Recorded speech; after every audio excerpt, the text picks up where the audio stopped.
G'day mates, how's it going? You're on DirtByte. Welcome back to Farming Simulator 2025 Survival Farming Vlog. You've joined us for a mega cut, episodes 31 to 35. So sit back, relax and enjoy, and let's dig in. Like I said, hopefully we're going to get maybe another up to 6 bales, but I don't think we get 6, maybe another 5 bales from this section and the meadow grass that we cut last time. That'll go on to the into storage along with the other 4 we have left from the first cut we did on the other side of this field.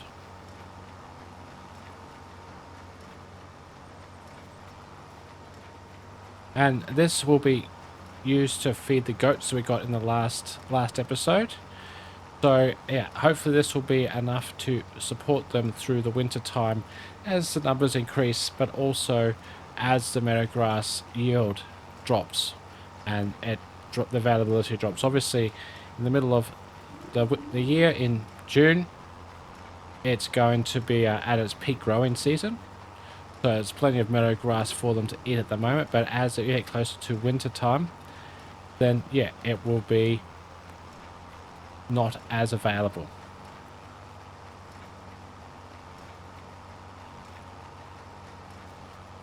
So once we have these 2 sections baled, we'll be able to pick them up with our front end loader. We'll just pick them up loaded last time, 2 at a time, take them straight over, put them into the storage shed. It shouldn't take too long if there's only, well, what have we got? If that's the 3rd one's dropped off now, so there might be 5 over here. So there may be 8 in total, so that won't take very long at all to deal with the front end loader. There won't be a need to put them on the trailer. Other than that, I'm not exactly sure what's happening on the farm at the moment. We're in the middle of like peak growing season. Everything has been planted, everything is fertilized. I think we do have weeding to do in the cornfield, so that'll probably be the next job. But then we're probably pretty well caught up with everything. I don't want to go and spend too much more money on expansions. We do have a big loan to pay back. About $125,000 I think it was we took out to get the goat enclosure. So yeah, we may just then skip through to when we're ready to harvest possibly. I have to really have a good look around, see what we've got to do. I don't think our neighbours are really wanting anything done at the moment because, again, all their crops are being planted. It's, you know, peak growing season. There's very little to do at the moment. It's a bit like winter, like our spring and autumn. We're very busy with our field prep and field prepping, planting, all those different things that we have to do in preparation to grow the crops. And obviously through the later months we're busy with everything we need to do with harvesting them. There'll be harvesting, carting, taking over to our production, different things like that. But once it's all in, there's not a huge deal of farming to actually do, which is quite nice. It gives you a bit of a relaxation time, especially when the weather is so nice. Alright, so we're going to get stuck into this, get these last 4 pieces done.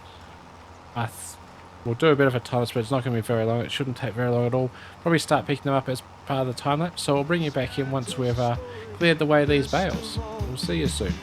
When the work is done, when the last gate swings, there's a bottle waiting, cool as mountain springs. We've earned this moment, earned this sweet release. Frost on the glass and the days at peace. Our father worked this land, his father too, taught us everything the dry earth knew. How to read the seasons, when to move the herd, how to find salvation without a word. When the work is done, when the last gate swings, there's a bottle waiting, cool as mountain springs. We've earned this moment, earned this sweet release. Frost on the glass and the days at peace.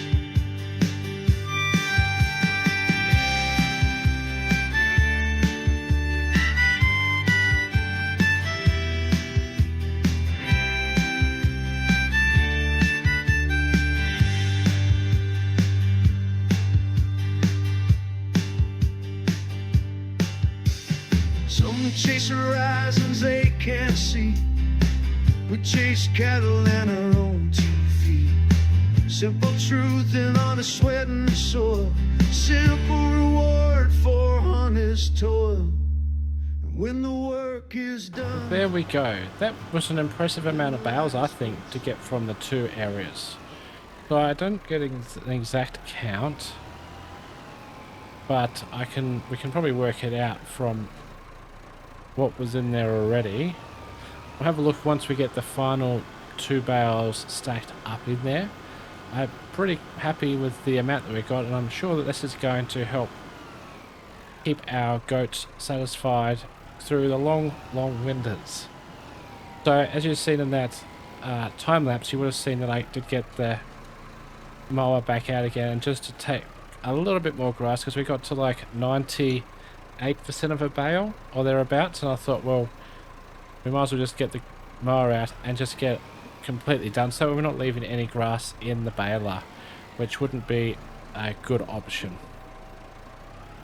So we just have to get these 2 stacked up in there nicely, and this area has really worked out very well to store our hay bale, or our grass bales rather. You call them hay bales. I'm used to just associating bales and farming and hay. So, but no, these are all grass bales in here.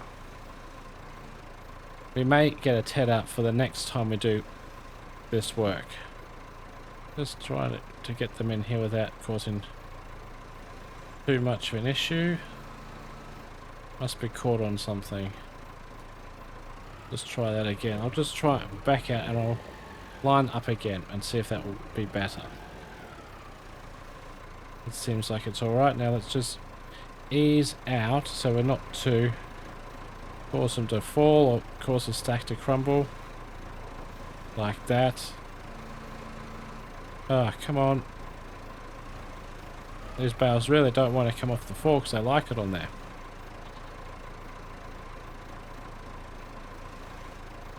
Come on. Oh, no, no, no. Oh, saved that. I don't know. Yeah, there seems like these bales are really stuck on the forks. If they don't come off smoothly this time, I'm just going to put them on. No, let's just put them down the front. They don't need to be stacked up high. There's plenty of room here. Alright. And hopefully they come off better now. Perfect. Alright, excellent. So let's have a quick look. So there's what we had 4 in here. So we had 4, so that's 2, 4, 6, 8, 10, 12. Did we make 12 bales from that? Considering we only made 6 for 60% of that field before, and we've made 12. That's really impressive. I think that field over there, I said we cut it one season too early. It was grown, but it wasn't fully grown. So I think that was probably the difference over there. And this meadow grass seems like it's really good quality. So I think we're going to keep cutting that until such time as we convert that into something else, whether it be a chook house or a stable for some horses or something. I don't know what we're going to do with that yet, but for now we're just going to use it as an extra for the generation of bales, whether it be grass bales or whether we do hay next time. So I think what we need to do now is the other job I do know we need to do is over there in the cornfield needs to be weeded. So we're going to jump into the big white tractor, get it cranking, and we're going to hook onto our weeder, our rotor. Is it rotavator? Weeder? Yeah, whatever it's called. Just in there. I'm going to head over and do the cornfield. At that point, we'll have to search around for what else there is to do. Let's just get this connected up first, though.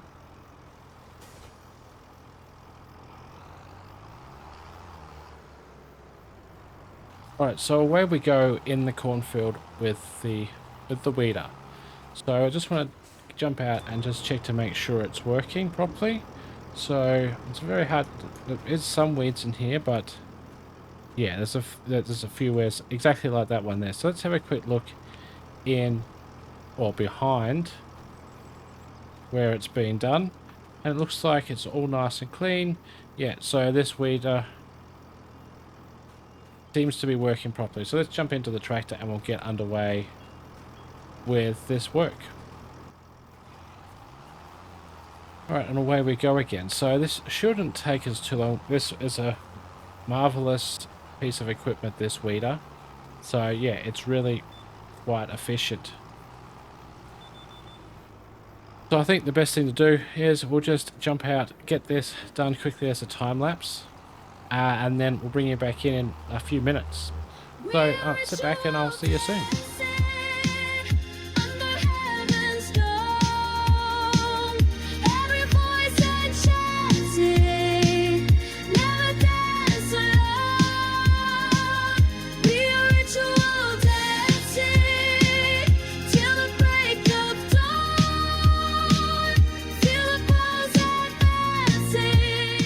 Yeah, so this did not take very long at all. But I've got good news that one of our neighbours, David, has given me a call. He said, "Oh, I'm sorry that you drove over to my place and you couldn't plant the corn with the issue with the cedar. But I do have another job for you. Do you mind doing some weeding?" So he's obviously seen that we've had the weeder out this time, and he's looking for someone to head over to his field and get that done. So he's offering quite a bit of money because it is a big field. So we're heading over to the field that we did the stone picking in quite a while ago. So we've got the cruise control set. Let's just have a look at the map to see where we're going. So we're going over into field 11, which is a huge field, but he's offering quite a bit of money. Look, so he's offering almost $11,500 to do this work. So we are gonna get over there and get this done for him. And we'll just continue the time lapse of the hoeing from now, and we'll see how far we get. Hopefully get it all done pretty swiftly. This machine does work quite quickly. We'll just see how we go. So we'll see you hopefully when we're done, but at some point during the work.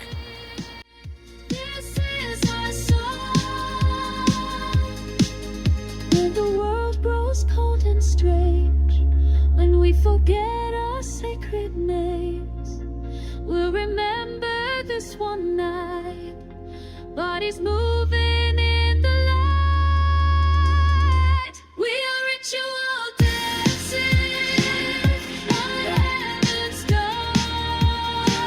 Every voice enchanting, never dance alone.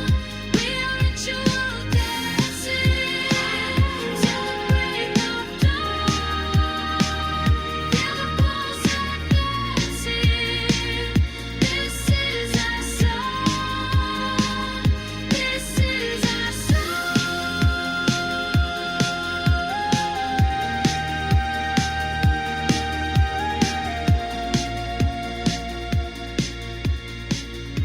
Well, here we are. It's going pretty well. We're about 45% of the way through the field, maybe close to 50%.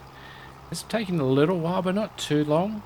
This poor old white tractor is working hard though. Like, it is probably just big enough to even run this equipment.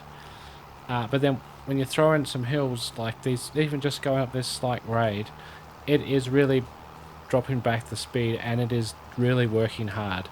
Like, going up the hill on the other side on the first headland pass, over there going up on that side up towards the extension of the field, it was struggling. It was barely able to work and go up that hill. So that's why we're going across the field like this. Ideally I would have liked to work up and back, but the tractor would have just struggled so much, and we will obviously look after the tractor. Like, here we are going downhill 25 kilometers an hour all day every day. But yeah, it was struggling so hard that we've just had to take the way out and do it like this. This extra bit of income we're going to get from this is really going to help out to $11,500. So I think we should put some of that towards, or maybe all of it towards our loan as like a little bit of a bonus. Here you go. Here's something for your loan to start with. Because $54,500 is plenty to have in the bank at the moment. There's nothing really that we need to get out and urgently buy. We just, yeah, need to make sure we've got some money in there for things that we may need along the way. So yeah, the $11,500 will go towards paying off our loan, which is really going to help. That's the good thing about having this weeder too, is it works quite quickly. Like, even though it is taking us quite a while to get this field done, this is a massive field. Like, it is huge. Like, I remember when we did the stone picking in it, it took hours and hours of work to pick up the stones in this field, and we're running through with the weeder and it's taking, you know, minutes. Oh, watch out, dear, I don't want to run you down. It's, yeah, effectively a really good money making machine. It doesn't take any consumables like fertilizer or seed or anything like that. It literally just needs to be put on the ground and dragged through. And yeah, it takes a bit of diesel. When the tractor is working hard like it has been, it's chewing through the diesel, but we can afford to fill up our diesel tank with the amount we make from these jobs. I really like helping our neighbours because they do pay quite well. Plus also, whenever we need help, they're eager to jump in and help us, like they did last year with the harvesting. And I'm pretty sure we're going to need them again at this year. We've got a lot to harvest this year. So yeah, we're going to need that assistance, and I like to help out. It gives me more experiences and helps to build up a relationship in the new community that I've joined a little while ago. Looks like we've got one more run to do down this side. Yeah, one, or maybe 1.5 more runs. Maybe. Oh no, I think we'll be close to getting it all in this last pass. Then we've got the long side to do. So hopefully by the time we get down here, we'll be at about 70% done, which is going really well, I think. Then we'll go up and finish off the field. We might as well finish the rest as a bit of a time lapse. It should be, you know, standard length time lapse. I don't think it's going to be too long. I don't think it's going to be too short. We'll just see how we go, and I'm looking forward to claiming that good $11,400. So we'll see you now when it's all done.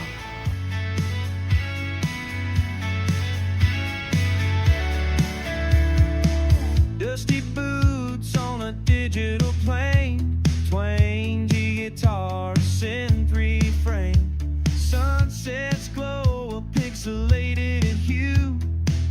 This old country feeling brand new.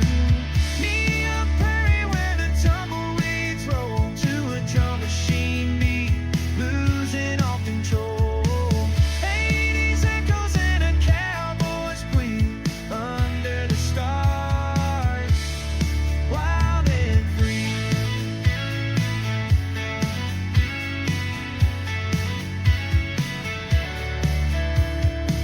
Classic beats, steady pulls through the static. My heart exults from the honky tonk to the arcade light. Well, here we are on the last pass. So perfect. We're all done. That's great. A wonderful job, well done. Yes, it did take us quite a while to get through that, but it will be worth it because we can claim our contract reward money, well, from David. So on the way back, we can just go on and let him know it's all completed and we have got the money into our account. So while we're doing it, we might as well go straight onto our internet banking. I think it's this one, finance, and we're going to pay back. Let's pay back 15,000. So there we go. So we pay back some of our loan, which is really nice. It feels quite satisfying to start getting that paid off.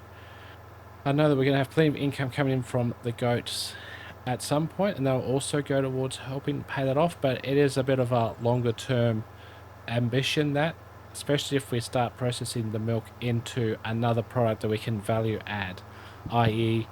cheese or actual like bottled pasteurized milk. Those are the things that we've got to consider soon. I think from a perspective of what we've done today, has been quite good in regards to what we've got done. We've done some baling, we've done a heap of weed, we've earned that money from David. I don't know what else there is to do in June. When I get back to the yard, I'll have a quick look around, see if there's anything else to do. So what we'll do is just park this up, and I'll bring you back in once we've got a plan for our next step. Alright, this is what we've got to do. I figure this is probably a really good thing to finish off the vlog with. We have to fertilise our grass field. So I want to get it done now, because I don't want to forget about it and wait until it's fully grown and be like, oh no, I didn't fertilise, which is something that's important to do so we can get the maximum yield possible from our harvesting of it. So the bales that we make, whether they be grass or hay next time,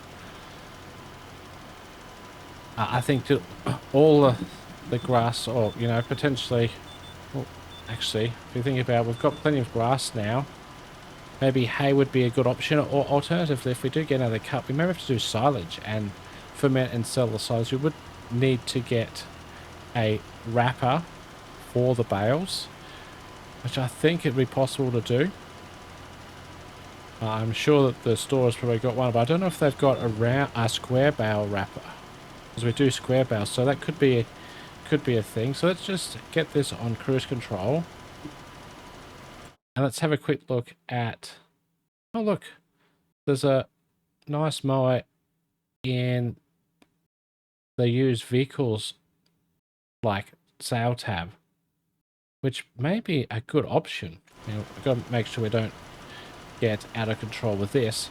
Yeah, so I know we have our nice sickle bar mower, but 7,356 for 3.9 meters working width. So it's pretty much the same working width as we have with the sickle bar. I wonder if the speeds are different. We'll have to check on the speeds. But if the speeds are similar, it's probably not much of an advantage. But it may be a faster mower. So this one can mow at 22 kilometers per hour. Let's have a look at the mowers firstly. And then we have can mow it. So they're very similar in terms of like speed and size. So there's probably no advantage going with that. I like the little sickle bar mower. But once we get to the end here, I'll turn around and we'll have a look at the store for the possibility of what they have for bale wrappers. So we can hopefully do some. What will we do? We'll be doing silage. That's what I'm thinking of. That's the word I'm thinking of. Get that locked back in. Underway. So let's bring up the store app again. And we're looking for baling wrappers. So there's a few different options for wrappers. Most of them are going to be round bale. So round bale, round. Oh no, this one can. Oh, this is the tractor. So this can do up to 100 centimeter square or bales. This is a round and square bale wrapper. It can do up to 220 centimeter round square bales. Is what we can do that. This one can do up to 180 centimeter square. So if we got this one 62,500, we have to wrap the full size bales that we do. And again, we could use the tractor and make like a. Oh.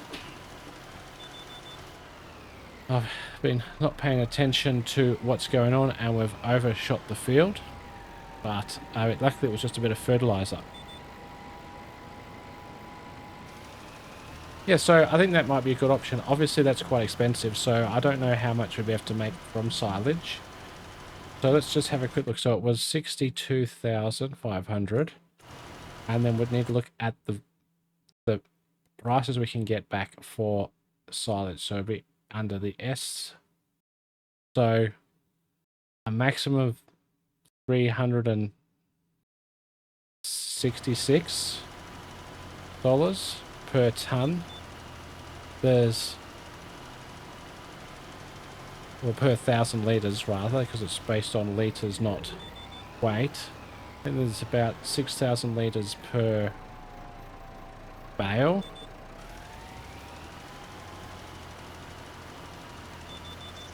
That's about $1,800 per bale. So, what, 35 bales or something like that would need to get to be able to pay back the cost of the wrapper. So I think it's doable. I think that may be a good option, and that gives us another source of income from this grass field. And eventually, where we're driving now, we're going to be buying this, and I'm going to be expanding this grass field. Hopefully, like this is going to be one massive grass field. So I reckon we'll probably at some point we have to do 30 or 40 bales per cut. So yeah, we'll definitely pay back the money for that wrapper. I think it's probably a good idea.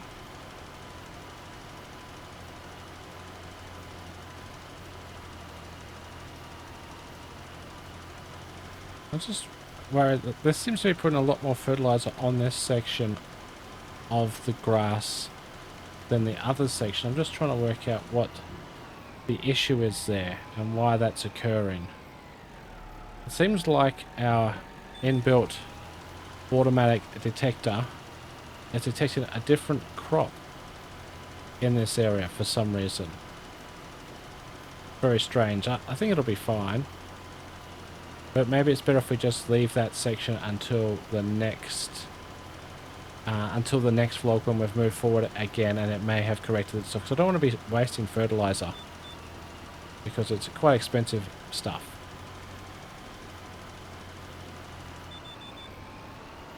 Alright, so let's just do half a run up to there. We're going to need to get some more fertilizer anyway. I think for this little... Actually, we can just go and get it from the bulk store point into this little hopper.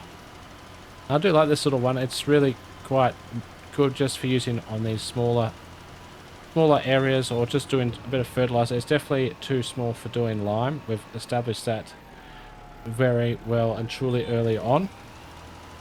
But if this were just detecting grass, I'm sure it would be fine. But there's, yeah, something weird going on with it, and we're out. So let's go over and fill up, and then we'll finish the this off as a little bit of a time lapse.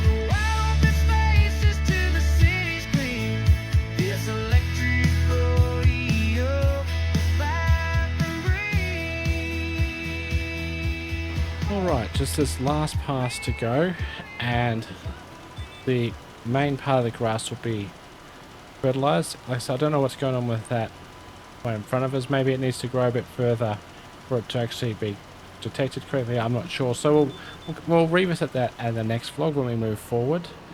I think for today, that's really good. We have been quite efficient with our time. We've got more bales ready over there for the goats. We've been able to weed our cornfield, so all of our fields now are literally ready for harvesting once they've fully grown.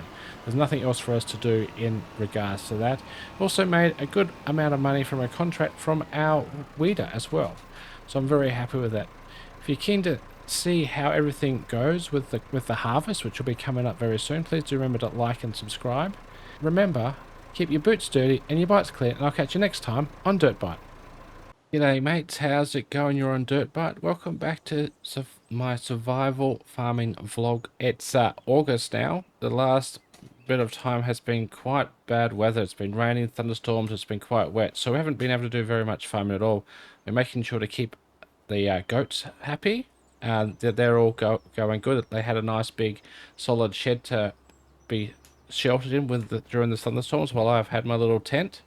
So I did spend a bit of time up there with them during the storms, because it was mainly for me really to keep out of the weather. So what we're going to do, as you can see, one of our fields here is ready to harvest. I'm pretty sure that a lot of our other fields up at are going to be ready to harvest as well. So we're going to be very busy with the harvest today. So let's go up to the top farm and we'll see we can get started on straight away. So up here as well, our sorghum field is ready to harvest, and also the other oat field that's just on the other side of the servo there, that's also ready to harvest. You can see it's looking really nice from here. So I think what we should do is we'll get the big combine going, the Massey Ferguson, in the sorghum field, get that underway, and then we maybe have to take the John Deere down to the smaller field, and I need to get into the right combine, not into a tractor. Yeah, so we maybe have to take this one down and get started down at the dam field. I'm not sure yet. It just depends on how long it's going to take. We may be able to get someone to give us a bit of a hand with the combining of the sorghum field. We'll just see. We'll get started in it first and see how that goes. Hopefully we're going to get plenty of sorghum, and then we should be able to use the sorghum in our flour mill production that we built last time.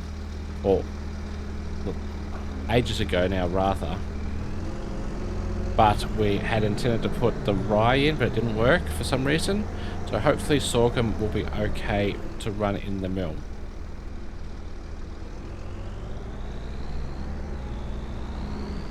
I think we'll start over here. We'll do a clockwise rotation around the headlands. That way the auger should be on the right side at the point when we need to unload. I think we're all good to go, yeah. So this combine doesn't require any unfolding or anything like that. It's literally just turn it on, set the reel to the right height, and sorghum is quite a bit higher than the other crops. Obviously with sorghum we're only just taking the top off. And after I said that, I didn't actually set it to the right height, so we weren't actually harvesting. So there we go. That's why I wondered why it was going so quickly. So we have destroyed a little bit of crop. Luckily I worked it out, well, relatively quickly. But yeah, it's just one of those things. We are harvesting now though. It's not filling up too quickly. It's just...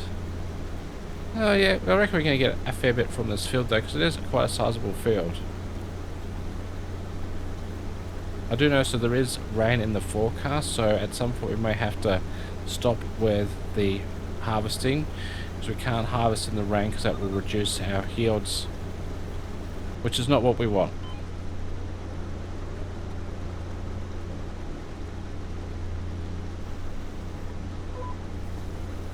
Line up and go up this way. So yeah, this is going to be a pretty slow process. This combine isn't very wide and it's not very quick. So we're going to have quite a bit of work ahead of us to get everything harvested. I think we've got plenty of time though. We've got 2 months effectively to harvest both crops, which is plenty of time for us. So I reckon we'll probably get a bit of assistance from our neighbours in this field, so I can go and focus on some of the other stuff we have to harvest. Which is fine. That's what happens around here. You've seen that we go and help our neighbours out when they need it, so it's all good. But to start with, we're going to just get stuck into this, get a time lapse underway, see how far we get. Hopefully we get a couple of headlands done and a few up and down. Maybe get a full trailer load. We'll just see how it goes. So sit back and enjoy, and I'll see you when we're halfway through or so.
Well, here we go. I've decided to jump into the John Deere and get this field finished.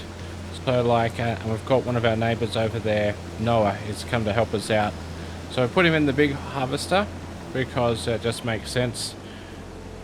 Just focus on harvesting, and I'm just going to do the little harvester on this end.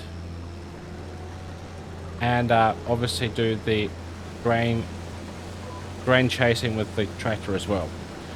So the plan is just to get this section done, or this field done, before the rain. So hopefully we're going to get it done. The rain is forecast for another hour or so, which isn't too bad. But yeah, I would love to get this one done. And the reason for not going and doing the other ones is because they're oat, we're going to want to do them with the beer combine, because I don't want a million little mini swaths of straw to collect with the baler. So for this one, the swath would be like 2 meters apart. It just doesn't make sense to do that when we have got the beer combine, which is I think 4 or 6 meter working width. So that'll give us up to a 6 meter swath distance, and it'll make it a little bit quicker for the baling.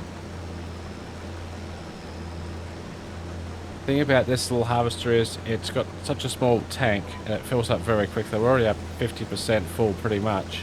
We've done like 2 little passes, so I'm going to have to keep on top of unloading this harvester and the Massey Ferguson that's being driven by Noah.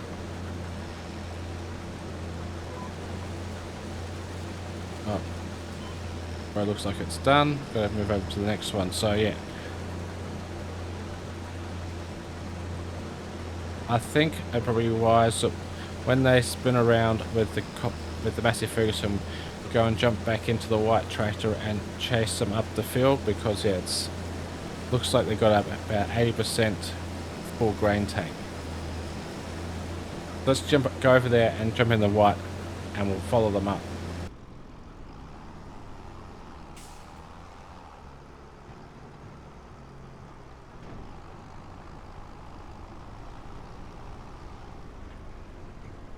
Looks like they're going to do the up and down runs first, and then come back and just tidy up those end runs at the end. It's fine with me. It doesn't look like there's any damage to the crop or anything, so that's fine. Just got to get lined up a bit closer, a bit slower.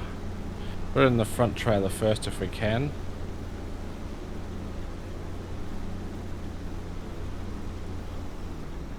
Oh. Well, that's annoying. I would have loved to have unload on the move, but I was just a bit too slow in getting all set up. As you would have seen in that previous time lapse, that we were able to take a full 11,000 litres over to our mill. So that's in there now. We haven't started production yet. I figured we'd do that when we head over with the next load, which is pretty much what we're going to need to do now. We'll head over to the John Deere and get that filled up first. Because yeah, we'll get that offloaded. Probably will pretty much, oh, it won't quite fill the back trailer, but that's alright.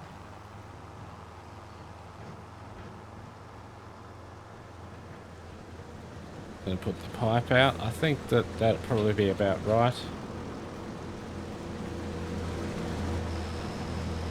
Pipe out, hopefully it's going to reach. No, it's so small, this combine. Just get in a little bit closer.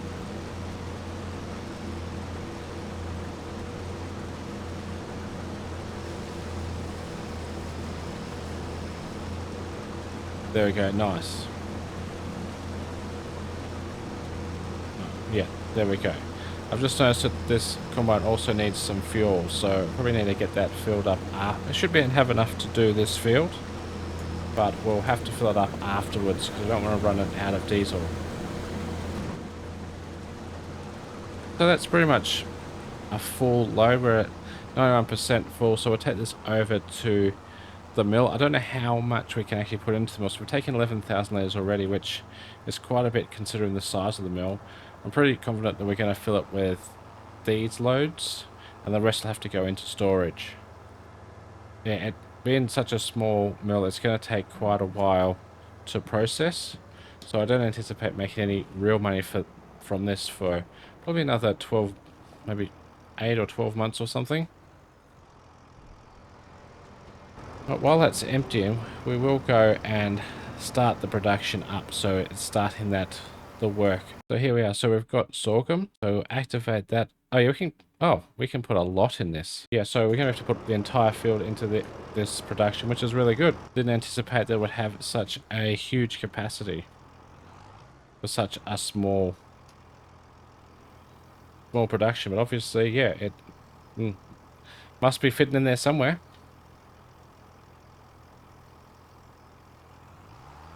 Excellent. So let's head back and see how they're going.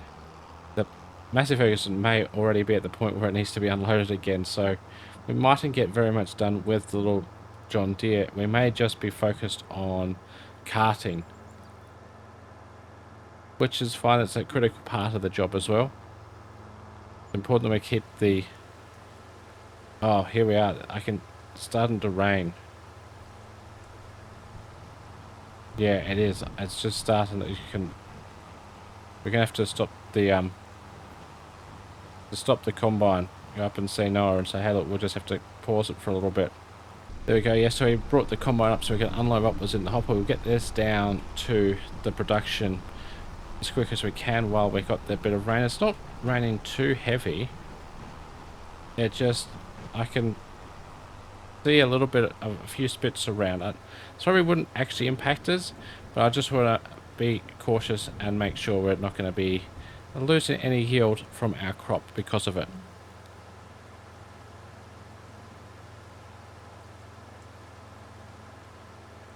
Another 50% in the trailers, another 4,000 litres. And we do actually have some oil starting to be produced from our oil mill there.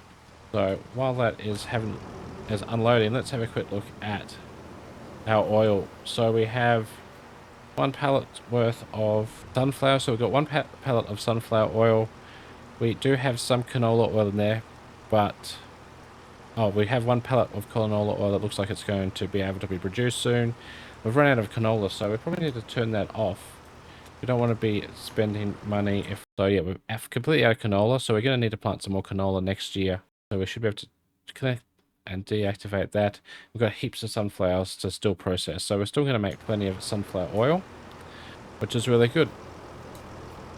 I think we're just going to jump in the tractor, head back over the field. We're just going to wait this rain out, so we'll bring you back in once we're underway again.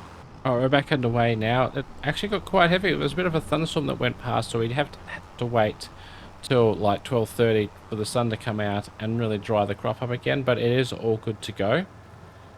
So we're going to get this harvested for now, so we're actually going pretty quickly with it. I don't know whether I'm actually being much help over here in the little John Deere, or whether it's just better just to have the Massey Ferguson do it all. But I feel like I'm helping, so I hope I am. And what we'll do is we might as well cut out here and get another time-lapse underway. Hopefully, yeah, should be able to get this all completed in one more time-lapse, which it would be really good, and we can move on to the next job. So we'll see you once we're done. Bodies move into ancient rhythm. Feel the earth beneath our feet. Sacred ground where strangers meet. Drums are calling out our names. Hearts are wild, souls untamed. Round and round we spin. Let the magic in. This is where we belong.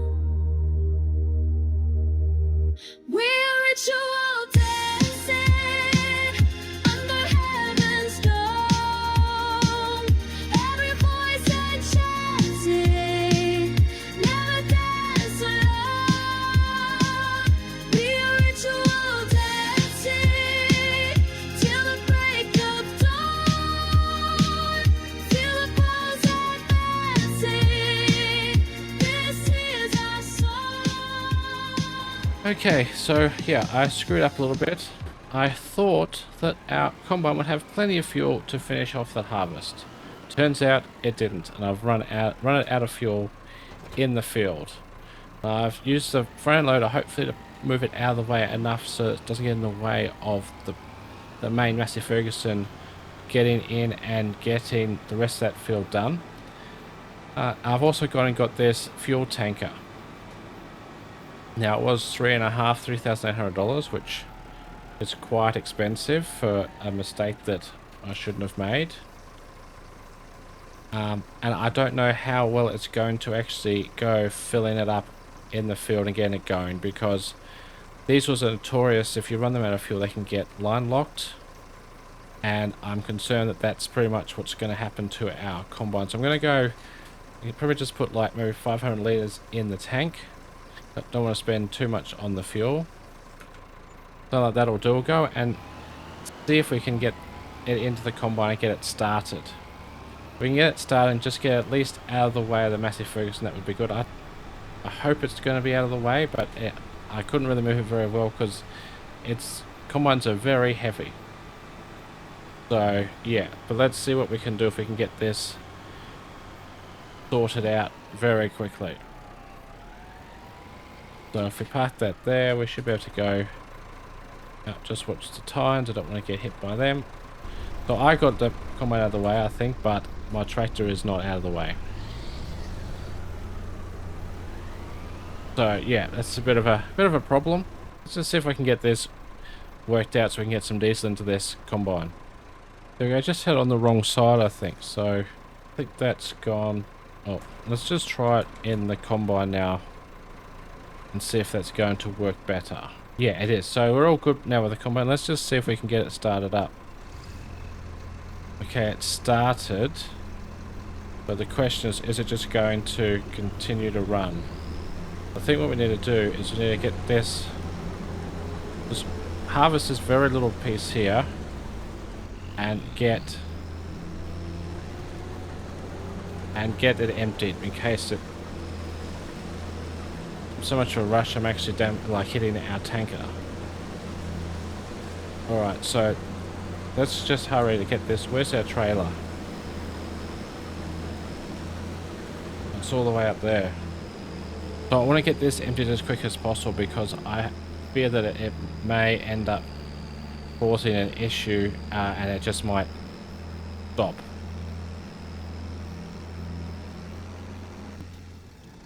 See, exactly like that.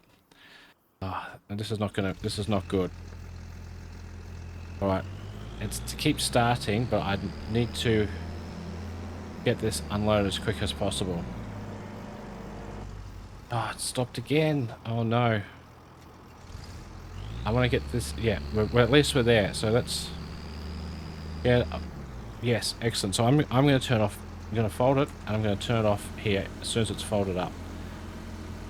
Come on, fold up, fold up. Okay, so I'm going to turn it off. We're going to have to come back and revisit that at some point. I'm going to have to get. Probably best to get a trailer or something maybe to take it over. Not that far though. Can we just risk just sending it and hopefully not going to damage it? Because we do need to get it back to the dealer. We have to get it into the dealer to get our service, and we're going to get that fuel lines emptied out. So yeah, I don't know. I might go and see them when we're unloading this. I'll pop around and just talk to them about it. Luckily, we're very close. I can't believe I made such a mistake. I mean, I am a rookie, and I did notice it. But I should have come and got it filled up without trying to persevere. So let's get this going,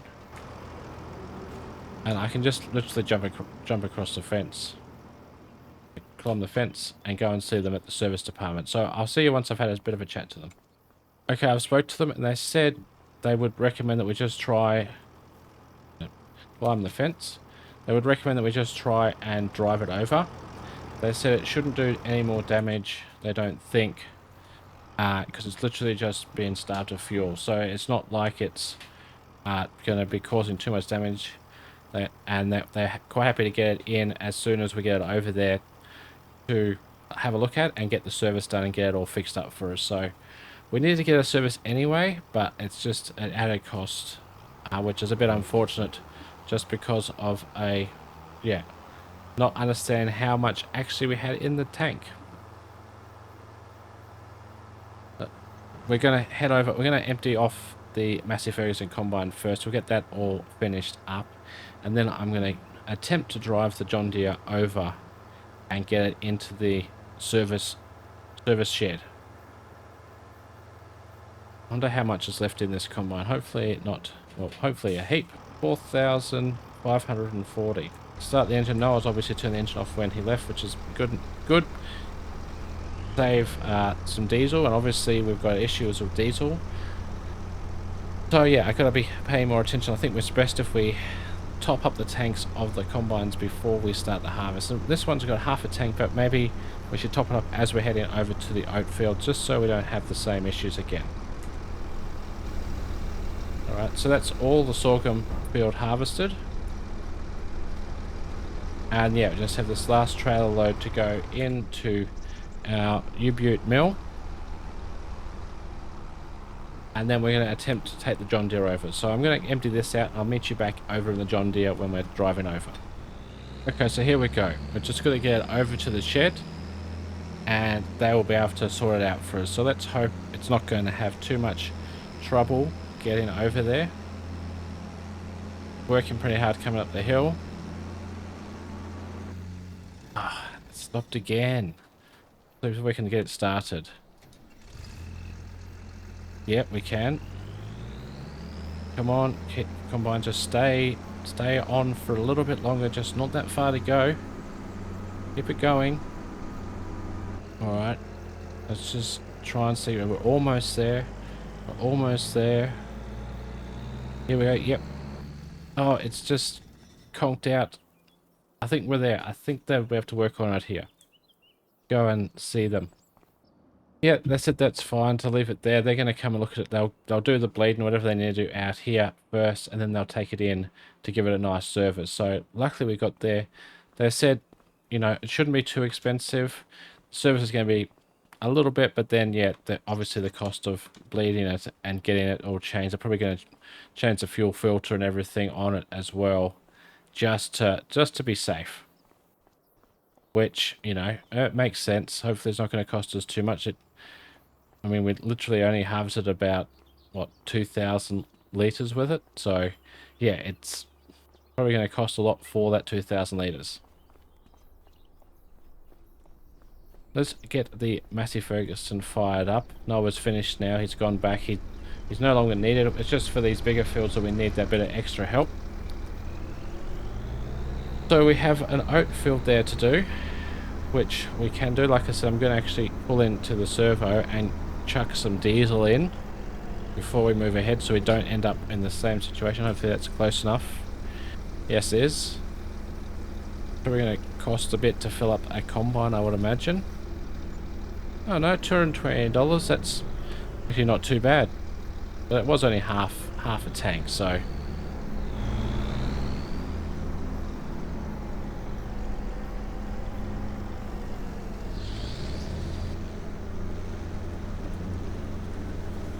This is an oat field. We should be able to get the swath. So I just need to make sure that the right heading is, the right setting is selected. There we go. Yeah, so that's all good. So we have to bale this and sell the straw. We've got that nice big John Deere baler, which is going to make quick and easy work of the fields we have this year for baling. Both of them aren't exactly the biggest fields. So yeah, I imagine we'll probably get maybe 4 to 5 bales of straw across the two.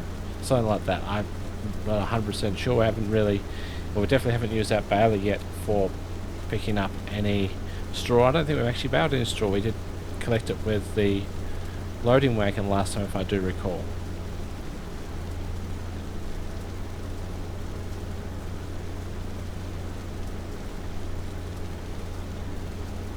Another thing I'll do is we'll just get a headland done.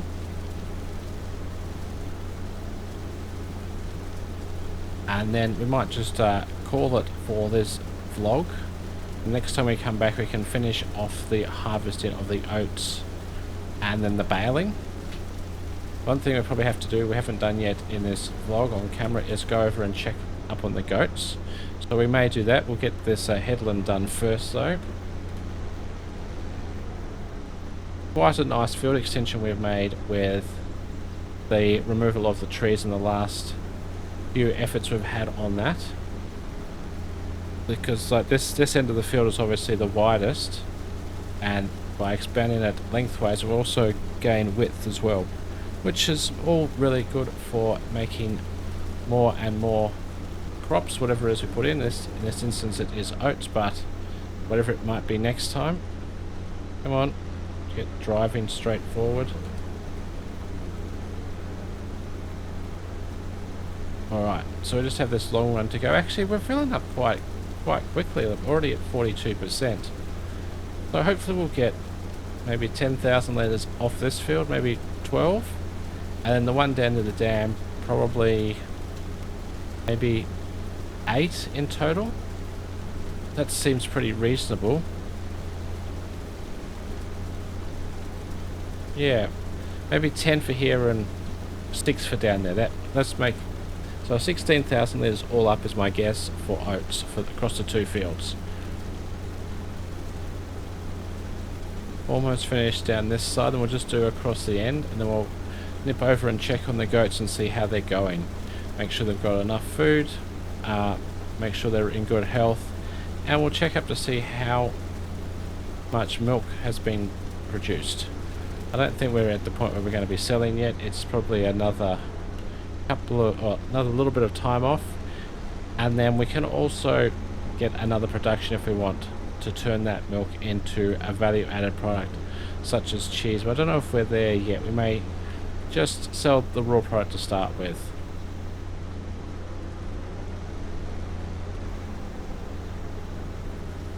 Alright, last little bit to do for today with the harvesting.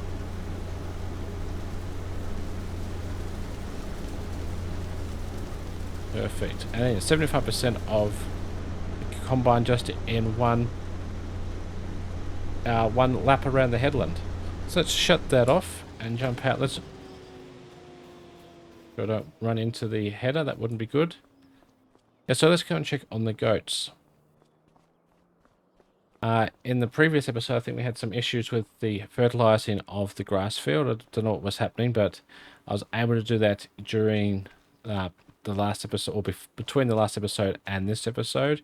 There was some okay days where we were able to get out and fertilize it, but there was a lot of rain, so it's actually been washed in quite well. Here they are, our happy little goats. Let's have a quick look to see what they've got in their trough. So in their trough, there's got about 7,000 litres of grass. So yeah, they're about just over half full. So that'll keep them going for a little bit. We also have the milk here. So goat milk, we have about 788 litres, which is building up quite nicely, considering we only have 13 of the milking goats. Once we get this pen full of about, you know, maybe close to 80 milking goats, the rest will be our young goats. We're going to be able to make quite a bit of milk from these. So that's really exciting. We've also got our little babies that we're going to be growing up, and then as they get a bit older, we'll be selling the older goats off. So that's really good. I think we can make quite a bit of money from these goats. It's going to really help us with our expansion. So jumping the fence, I maybe have to use the door. Look at that, I can use the door. I can close it again. Nice. So yeah, I think we've done a really good job today. There's been quite a bit of activity. There were some mistakes made, namely with the combine harvester, but I think that's all going to be sorted from our perspective of the store. They didn't seem like that was going to be too much of a problem. Next time we'll continue with the harvest. We have the oats in the two fields to do. A little bit of tidy up work here to go, and then we'll be doing some straw baling. So that'll be nice. We'll be able to use our John Deere baler for the first time in straw rather than the grass. So if you're keen to see how that oat harvest goes next time, or how many bales we get in our two oat fields, please do remember to like and subscribe. And for now, remember to keep your boots dirty and your bites clean, and I'll catch you next time on DirtByte. G'day mates, how's it going? You're on DirtByte. Welcome back to my survival farming vlogs. where we are trying to build up a farm from starting with pretty much zero. So you join us back pretty much where we left off last time, because we are in the middle of harvest. We have got to get this oat field done and the oat field down by our tent. So my plan is to get these both done today. We're looking pretty good for oats already. This combine is pretty well full. So you have to go and jump into the big white tractor and bring that over to offload the oats we've got in the harvester. I'm hopeful that we'll get a couple of full trailer loads from the 2 harvests, and we'll be able to put them straight into our mill. Just approaching the 100% mark. Just stop in a second. There we go. So let's jump out and nip over and grab the tractor, and we'll be back over here in a minute. So once we get this harvested, we have to get the big square baler out to bale up the straw. We will be probably looking to sell all the straw this year. I don't think we have any need for it. Our goats don't need straw. I don't think there's any other use for it, so we'll be able to sell that straw in the winter time. I would anticipate will be the best price for that. So we'll just be able to use the small Massey Ferguson tractor, load up onto our trailer and just take it over and pop it in to our shed. I know that we are seriously lacking on shed space again, as we have been expanding our farmyard and our equipment that we do have. So that's something we need to look at improving on and getting more storage as we progress through the farm build.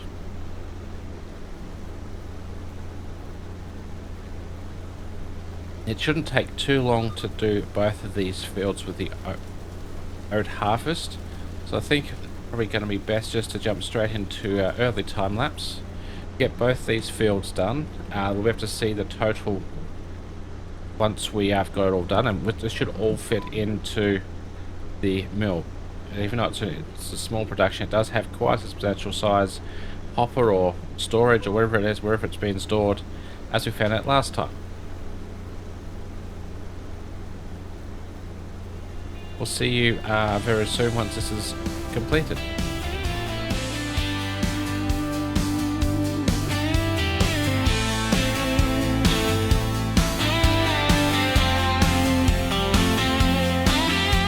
She's up before the rooster crows, working land that no one knows. Her hands are warm, her spirit's strong. She's been here all along. Through drought and flood, she holds the line, the salt of earth through rain and vine. To the daughters of the dust, the ones we lean on, the ones we trust, with fire in their eyes and dirt on their boots. They're the heart, they're the proof.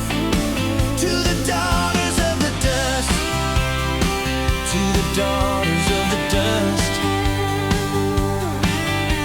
She mends the fence, she feeds the stock, steady as the ancient rock. Her mother's mother worked this ground before the highway came around. She reads the sky like scripture page, wisdom passed from age to age.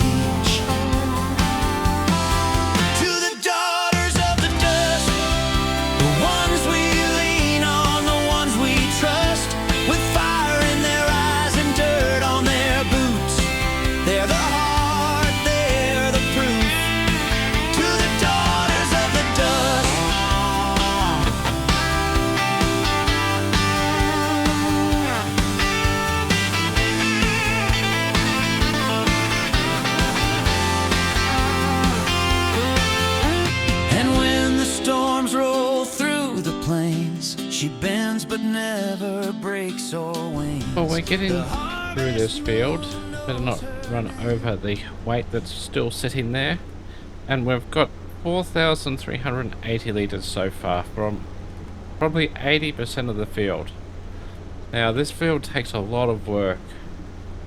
It's a lot of like travelling too to get down here, especially with our slower machines like the combine, and we're probably going to have to go and get the tractor just to offload the combine just a little bit, because we're going to get slightly more than a combine load's worth of produce into it. We're getting close to the 100% mark now. I think it's probably just going to be maybe 5,500 layers or something, so just a small percentage over what the combine can actually hold,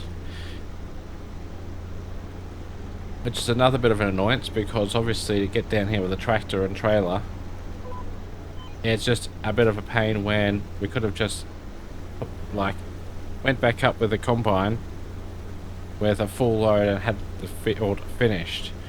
So I'm thinking, even though I do like it down here, I'm leaning towards possibly either selling this plot of land or putting some grass in down here. So where we don't have to do anything with it, it's more like just a nice place to live and visit, but the actual predominant work of like farming work will actually occur up near where our yard and everything is. I'm actually at the point where I'm pretty confident that we're not going to finish actually 40 litres. So we may get it all in one combine tank. And what if we don't, if whatever doesn't fit now, if there's more than 4 litres here, which I don't think there's going to be. No, not really. Then we're going to have to take it up in the combine. So that's lucky, because I didn't want to have to come down here in the tractor and trailer just for like a couple hundred litres to finish off the field. So that's exactly what I think that we should be looking at, just putting something like grass down here. Then that way we just come and we harvest it, we cut the grass and make some bales or whatever it is we need at that point when we're ready. If we look at that, I think the field is completely all done. And we're at 99% of a combine load. Holy hell, that is crazy. Also, I noticed that from the top field we got 99% of the tractor and like the double trailer setup we've got. So across the two, it's actually quite funny how they're both 99% of the different storage like mechanisms. So we'll get this taken up, get this unloaded and the trailers unloaded into the mill, and we will get started with the production for oat flour. Other than that, we can get into the baling, which is what we're going to start next, so we can get these two fields completely sorted out and tied up today. If we do that, we can then look at, let's just bring up the menu. I'm sure you can plant grass most of the year around.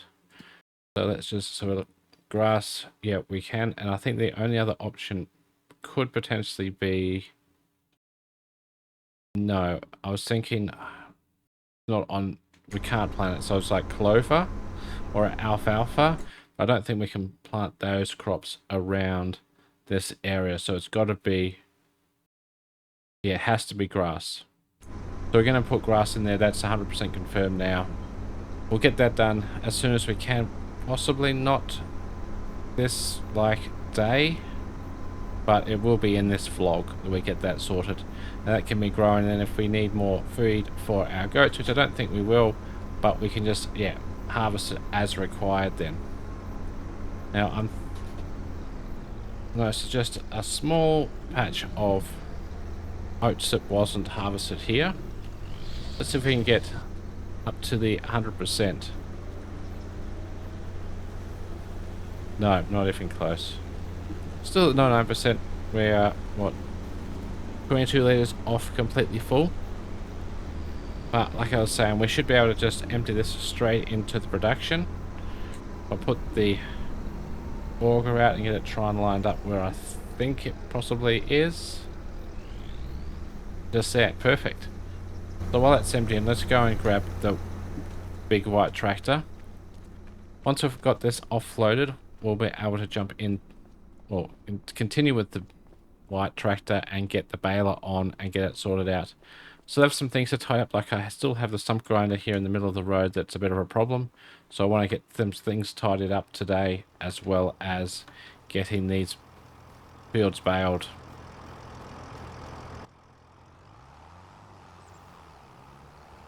Other than the grass, I'm not sure what crops we will be planting in our, well, 3 arable fields we still have left.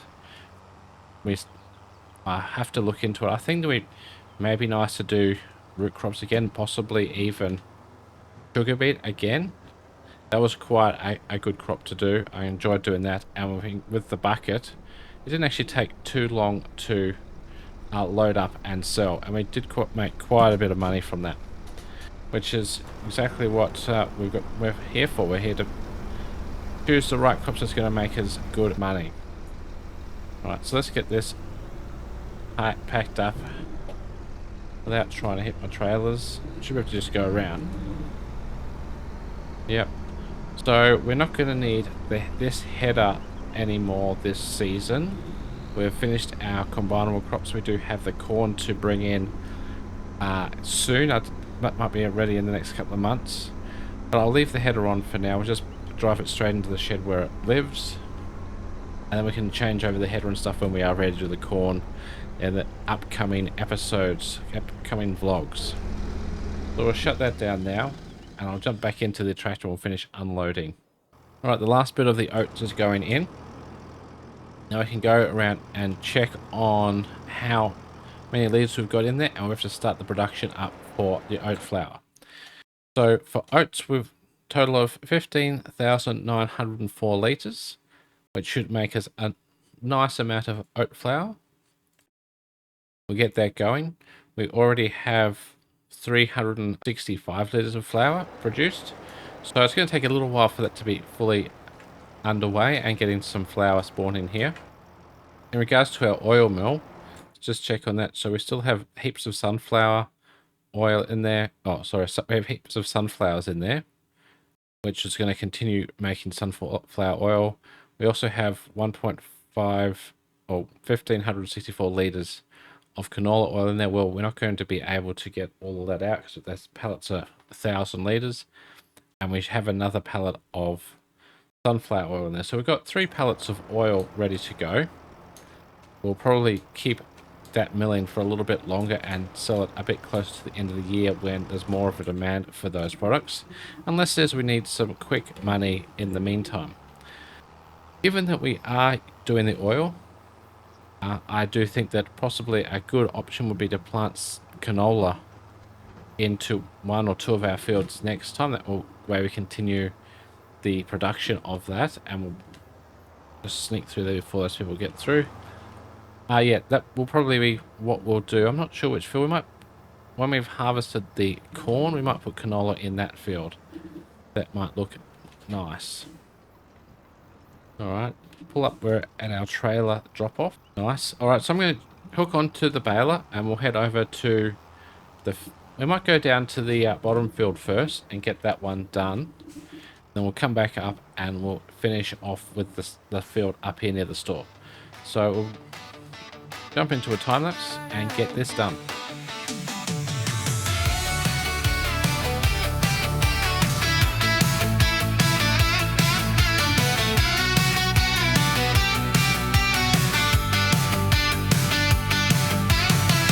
Cracks open that corrugated roof, kettle screaming, boots on, no excuse. Red dust sitting like a second skin, fence line waiting, better tuck that shirt in.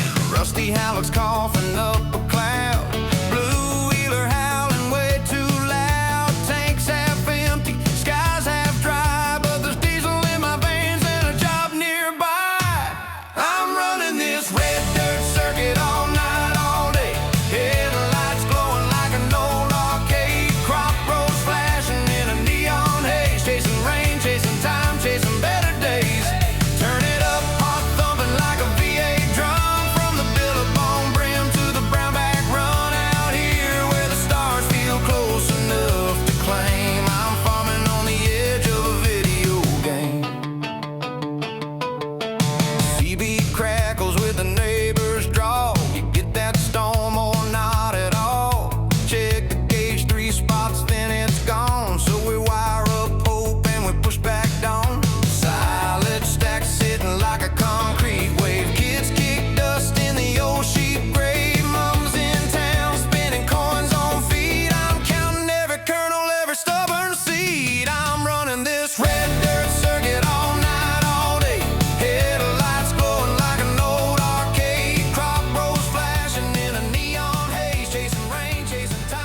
Alrighty, so there we go. Pretty well done with the baling. Just have this one last swath to sort out.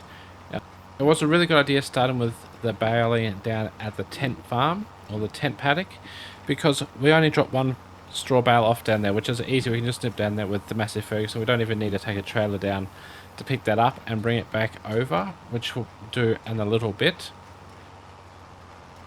Just got to finish this last piece off.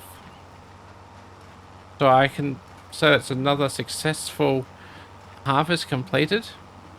We have to wait a little bit to see the income that we're going to get from this, like we discussed. But if we look, I think we've got, well, there's 2 bales in the baler, and then that's another 4, 6, 7, 8. We've got 8 bales all up, which isn't too bad. They're only smaller fields. Yeah, I can just unload these here in the, so I can fold the baler up and put it away. Come on, come off. There we go. Just a little bit of persuasion. Hold the baler up. So yeah, I think we're going really good with our farm progression. The next thing I do really want to get is a bigger combine. I think that's the one thing that's really holding us back. We've got quite a significant amount of other like big equipment now. We've got the drills, the seeders, even this baler does a terrific job at what it's meant to be. Like the huge bales, it works at a really good working speed. It's, yeah, really good. I think it is definitely it was worth getting.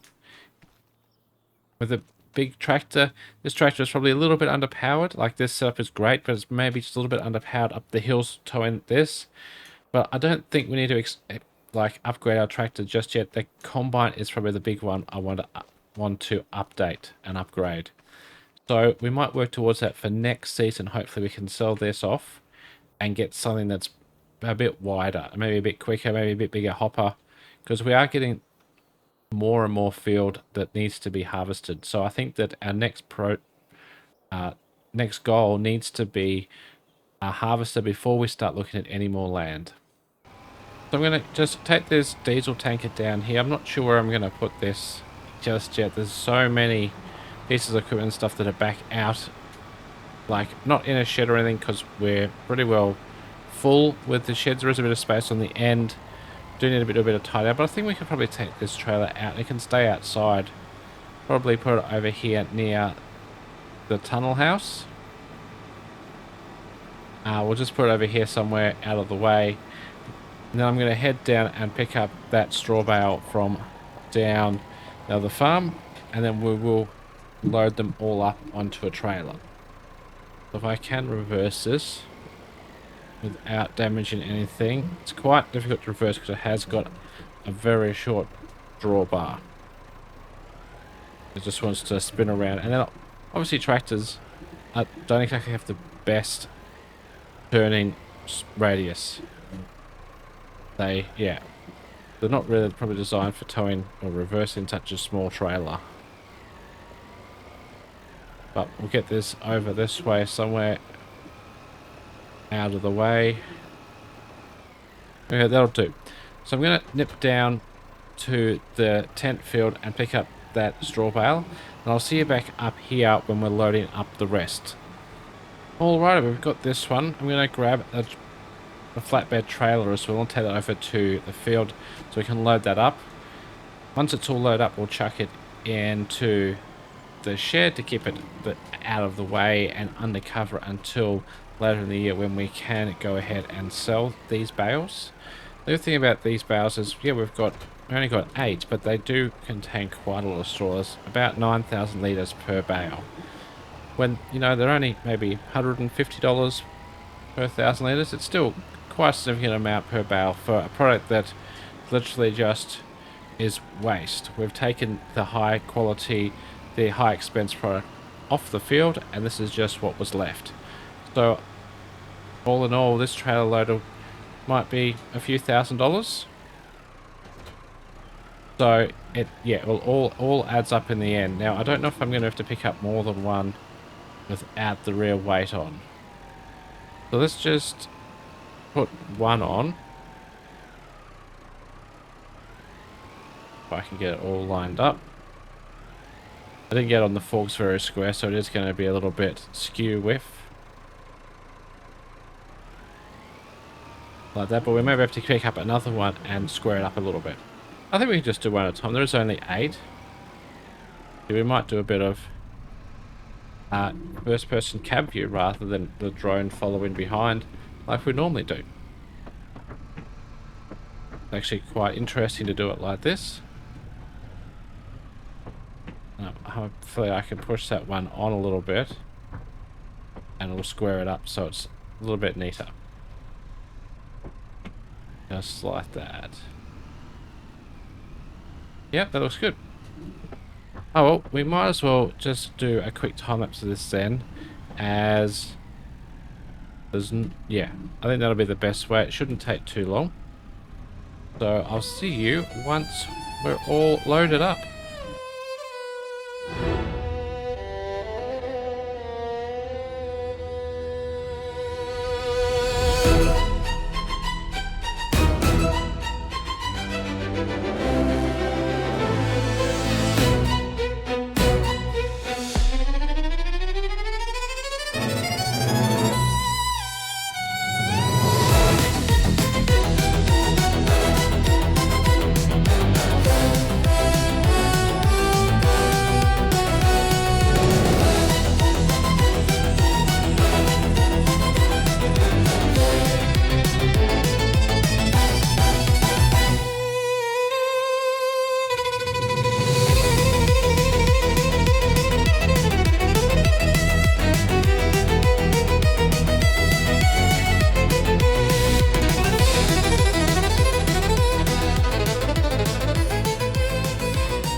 Here we go, here's the last 2 bales. Obviously I must have miscounted because we have one extra than what I thought. I originally said we had 8, but we have 4 stacks of 2 plus 1, so obviously we have 9.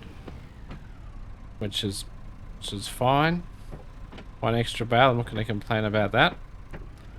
The only thing we may need to use this trailer for in the future is for our hothouse products, because we're getting a huge amount of them, and I would anticipate that there's another 11 pallets of each ready to be picked. So we're already looking at 22, 4, 26, 28, 30, 32, 33 or 34 pallets of lettuces and tomatoes, which that alone is a huge amount of income for us.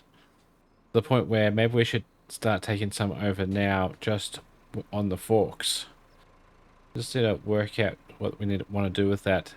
Maybe we just keep that in there at the bank for now, as long as we have room for the crops to continue growing. That's probably my only concern, is if we've got so many lettuces and tomatoes in here that we can't keep up with them. That's when we probably it's a bit of a concern, but it seems like we're keeping up at the moment.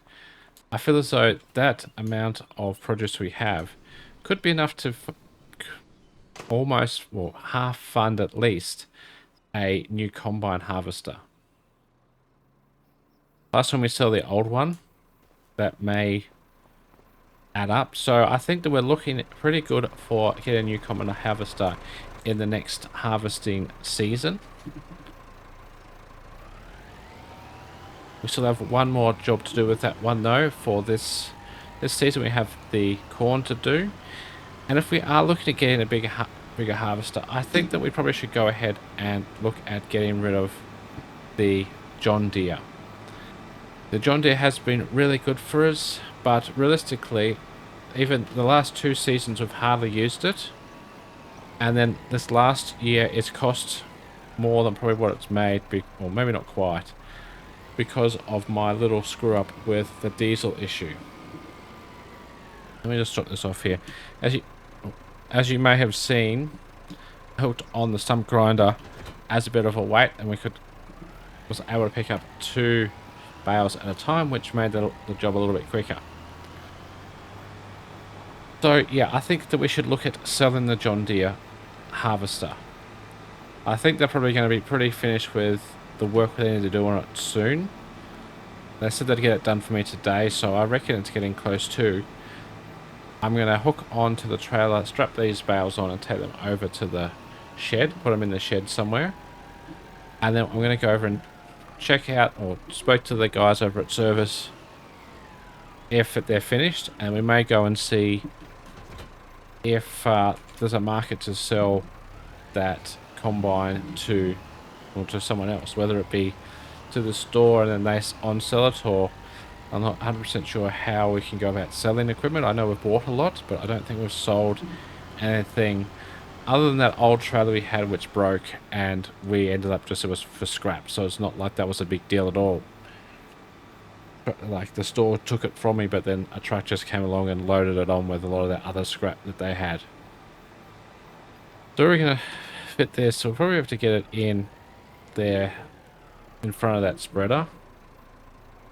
We shouldn't need that spreader before we sell these bales, so that should be no problem.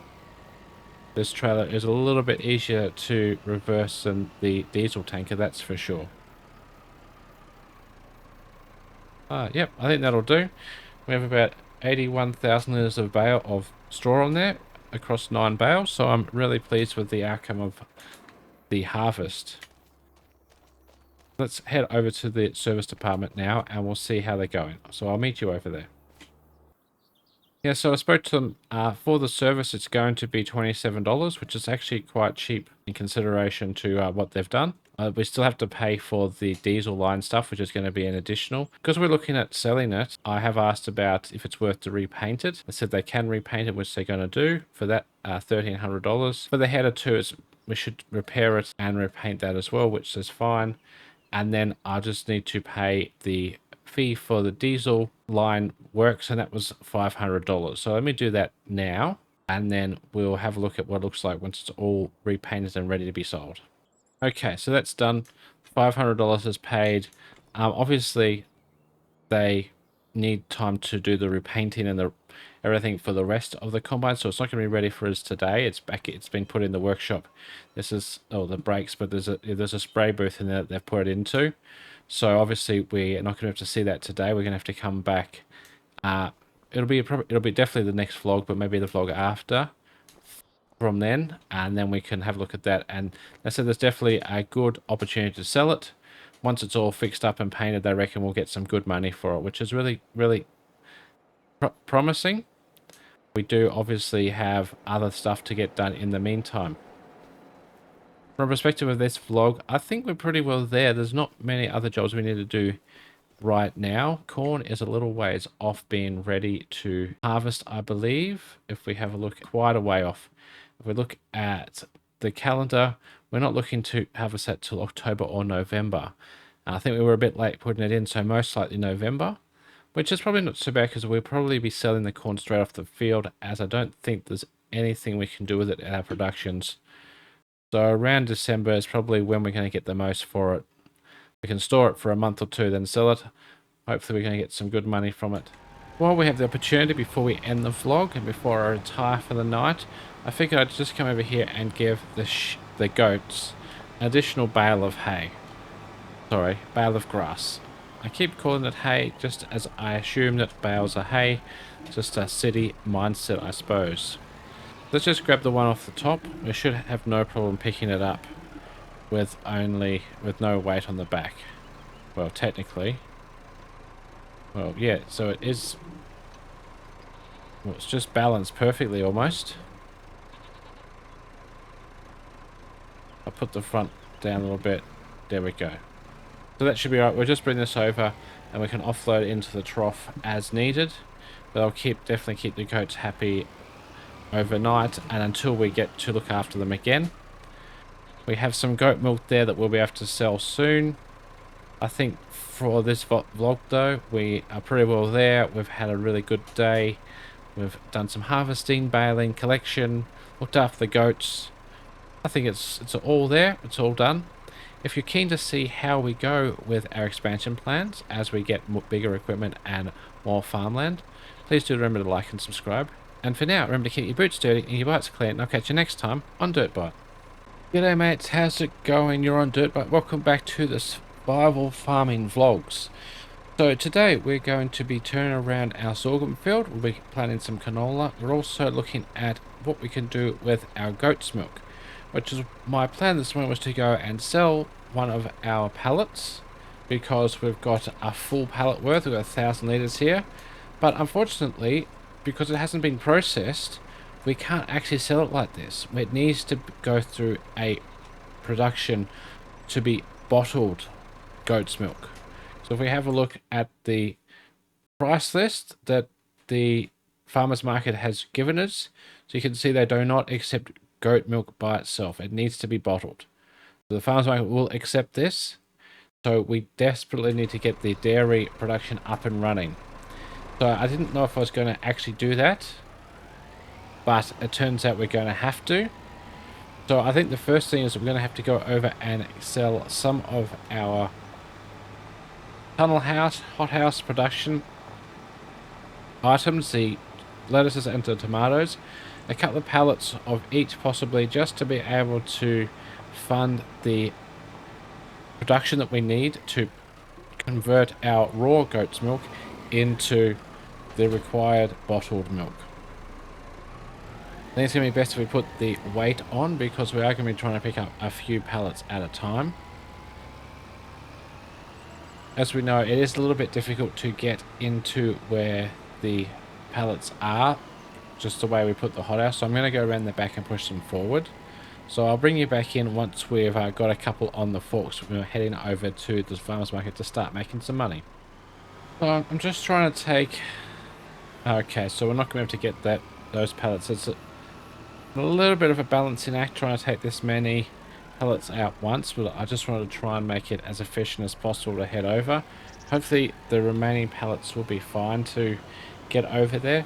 I do note that we have a couple of pallets worth of flour as well, so we'll have to check on our prices and see when the store is looking for that and when the best price for flour is. So we've already made quite a bit from those pallets. So we're up to pretty much $50,000. Let's go and grab the rest of the produce that we've pushed out, and then we'll check on when we can sell the flour. We also have the oil, so we've got plenty of things to sell to fund the dairy production, so we can start processing our wonderful goat's milk into a product that's actually able to be sold. So it's just part of how it is. If we didn't have the straw on the trailer, I probably would have used a trailer for this. But since we have it on there, I think it's just going to be easier just to use the forks for a little bit. Once we have got all this caught up, we've had a bit of money, we are going to need to go to the store, and I want to hire a mulcher for the sorghum field. So we're going to be putting canola into the sorghum field where we just harvested it recently. Did that come off? No, it didn't. The reason being is we want to continue our oil production, and canola would be a really good crop for that. Alright, that's better. So we've got 3 more pallets of that to bring over. And then we've also got the flour. So let's just have a quick look at the flour price. So it's getting pretty close. I think if we were to store it a little bit longer, maybe into December, then we can make the maximum amount from it. I think that's the same with the oil as well. So I'm happy just for them to continue processing. I don't think they're going to get full in the time between now and December. It's only a couple of months away. But the selling of these items is just literally to fund our next bit of expansion that we need to do. Okay, so that's all of them. Probably should put the other one on top. Let me just sort it out so I can put the other one on top. And then I'll bring it back in when we're selling these ones. There we go. I was able to put another one on top as well. So we've got another 4 pallets heading over to the farmers market. So this is definitely going to give us that money we need for moving forward. So up to $68,251.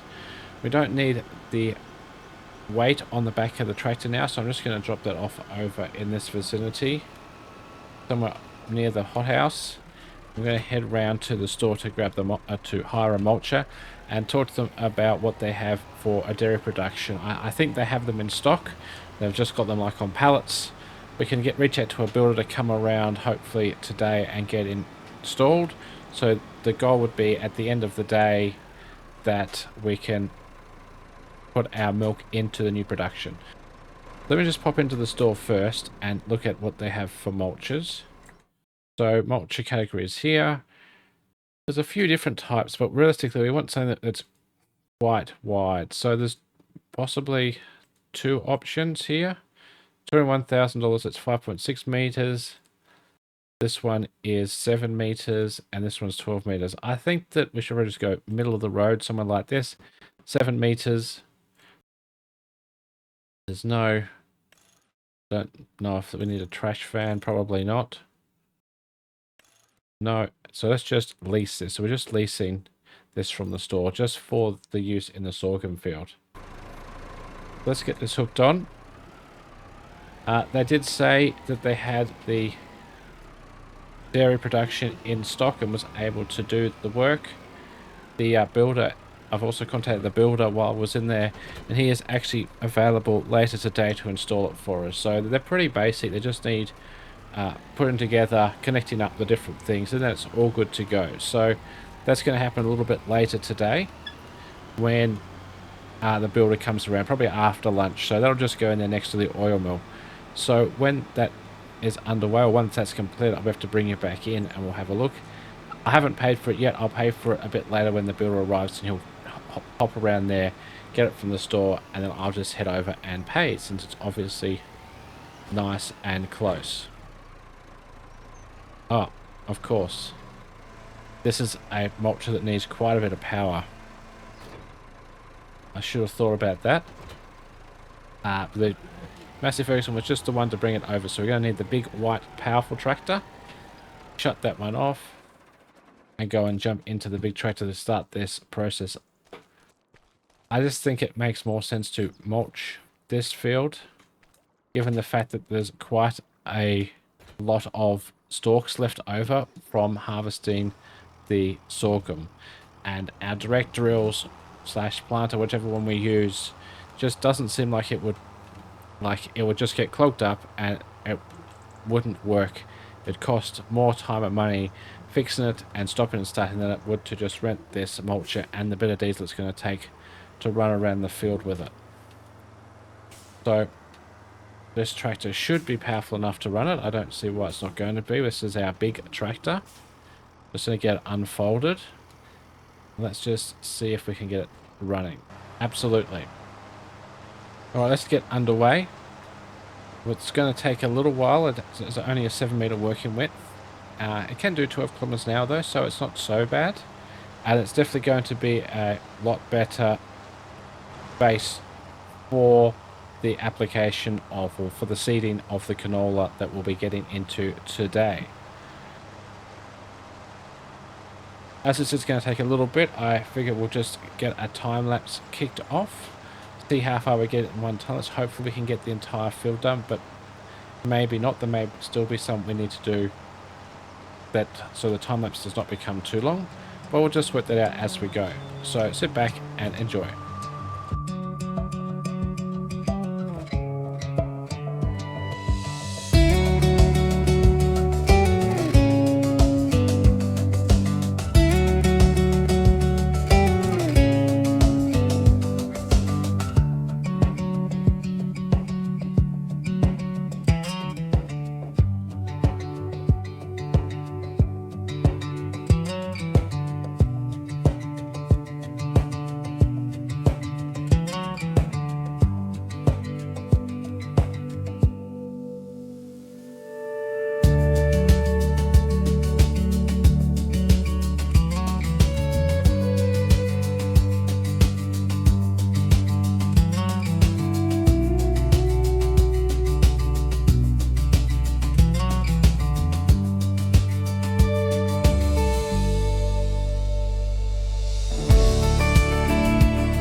making good progress through this field. It is a pretty slow process though, like not a very fast machine. It's only 7 meters wide.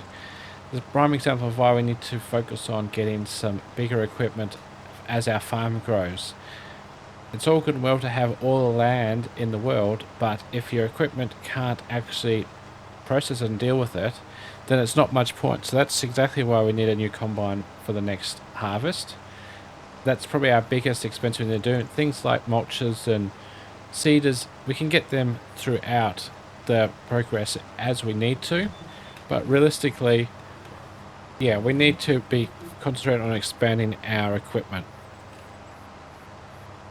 Now, the builder just called and he said he's about to be able to head up to start work on the dairy. So I'm just going to get up here on top of the, like where it levels out a bit up on top of the hill. I'll head over to the shop to meet him and talk about where we want it and pay the shop. So what we'll do is I'm just going to cut out here and I'll meet you over there when we're in the app to choose the placement of the production. So we'll see you in a few minutes. So here we are. So it's $36,000. This is where we're going to put it. We're just having these production just literally line up along our boundary here. Put it as close to the oil production as possible, close to the boundary, so we're using the maximum amount of land that we own. I'm pretty confident that's it. So let's confirm that with the builder, and we've paid our $36,000. So he's going to go around and process it, get it all built for us. Hopefully it's in line when he does it. It's not too bad. They're a little bit skew with, but we're not. Doesn't really matter. They're doing a job. So effectively, that's going to get built, ready for us. He said he'll have it ready by this afternoon. So we can't. He's obviously put anything there yet. He's got some work to do on that. So he's going to work all day for us for that. We're going to head back over to the tractor and we're going to continue with the mulching. So I'll see you back over there in a minute. Well, here we are. I just got in and got the mulching pretty well done. There's a couple of bits that were missed, so I'm just going to head back up there and do them now, and then we'll get out the seeders and start getting the canola put into this field. That's the most important thing for me today. That's the job that's on the highest priority now that we have got the dairy production being constructed for us. This is, I'm pretty sure, on the calendar we cannot plant the canola any later than September, so obviously we want to get that in as a matter of urgency. We're already halfway through the day, so we definitely need to get focused on that, which is pretty much what we're going to do once I get these couple of bits tied up. I'm not going to take the mulcher back yet because it may be worth heading down and doing our other field, especially the one that we're going to be turned to grass, because it might be a lot neater job if it's all mulched up before we plant the grass. So we can keep this mulcher today. We can even have it overnight and continue with it at a later date if we need to, and we just have to pay a daily fee for that. So I'm just going to put it down here with our other implements, and we'll just leave it there until we decide what we're going to do, because I prefer to just hang on to it until we have confirmation about what we are going to do. So we get disconnected here. So yes, that's disconnected. Perfect. The seeders and stuff are in there. They're a bit of a difficult thing to get to, so I'm just going to muck around, get them out and get it all set up, and I'll meet you back in the field as we are ready to start the planting. So it shouldn't take long, but I'll see you then. Here we are, we're all set up. I refilled the solid fertilizer in both in both seeders rather. I didn't end up putting any more seed in because I do know that canola will you don't use very many canola seeds for planting canola, so I figured it would probably be okay. If we do need to top it up, we will obviously when the time is right. So we're all good to go. I thought we'd just do a quick bit of the headland over this side, and then we'll start going up and around. Hopefully it's not going to take too long with this seeder setup. It It's a really good setup, this, actually. Let's just get lined up. I will try and keep the front implement on the outside. Just seems to make it easier. Yeah, that's working properly. Yeah, and away we go. Yeah, so there we go. We're all set up, ready to go. When I went over to get the fertilizer, I checked in with the builder. They're doing a really good job with our production. They're definitely on track to have it done for us today. So hopefully once we get this field completed, we'll be able to go and grab a pallet of milk and take it over there. Even if it's not quite ready, probably close to being ready.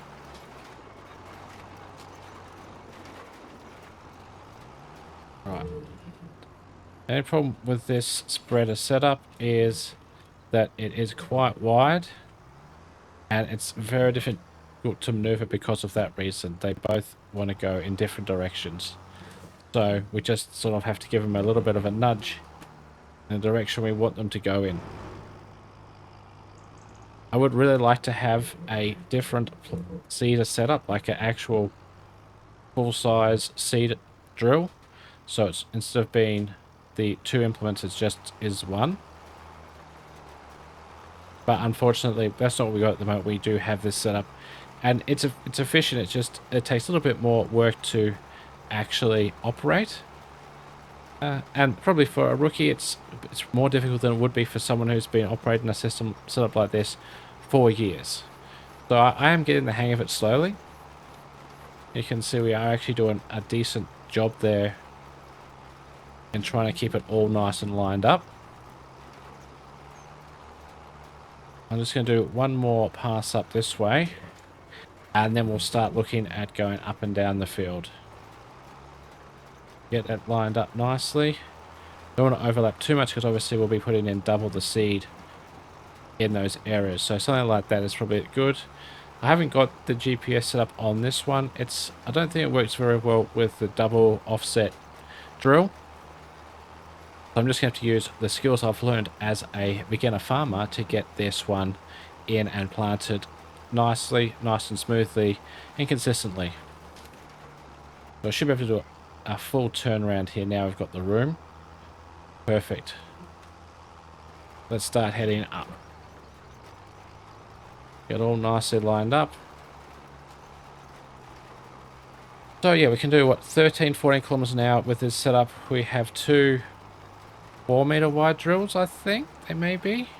So therefore 8 meters at a time. So it's going to take a little while, like the mulching did. But it's definitely going to pay off for us, especially with the fact that we are putting fertilizer in at the same time as the seed. So that gives us one less job we have to do at the end. All we'll have to do is do some weeding once the weeds are established.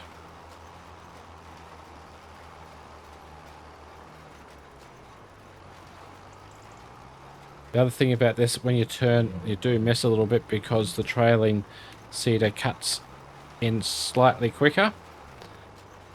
However, it's not a great deal and I'm not too fussed about that. So just the way it is when you're running this setup. Once we get through to this end and spin around heading down the other side, we will start a time lapse of this work. Alright, so let's get us in position again. And yeah, we'll get a time lapse underway. I'm not sure if we'll get it all done in one time lapse, but we'll give it a go. So hopefully I'll see you when it's all done. Sunburned sky, thumbs by the back door. We're late again, laughing on the tile floor. Keys in a jar, grab them, then we bolt out. Windows down, shouting with the stereo loud. You say drive, don't talk, hair in your face, bare feet on the dash. Every red light feels like it's stuck in the past. My kangaroo heart is jumping for you. Boom, boom, boom, all the way through.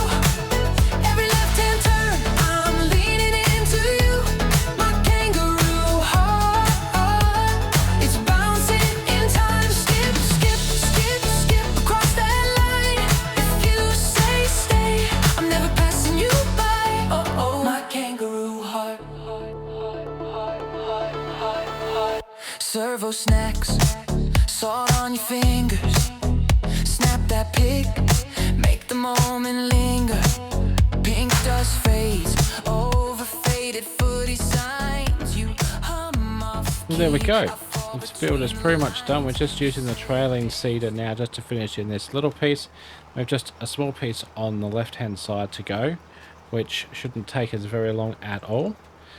So yeah, I think this has been pretty good. We've turned this field around quite nicely today. This canola, once turned into oil, is going to make us a significant amount of money. It's all going to go towards getting a new combine, like I've said before. We just have this little small patch to do. It would just be 2 passes, I suggest.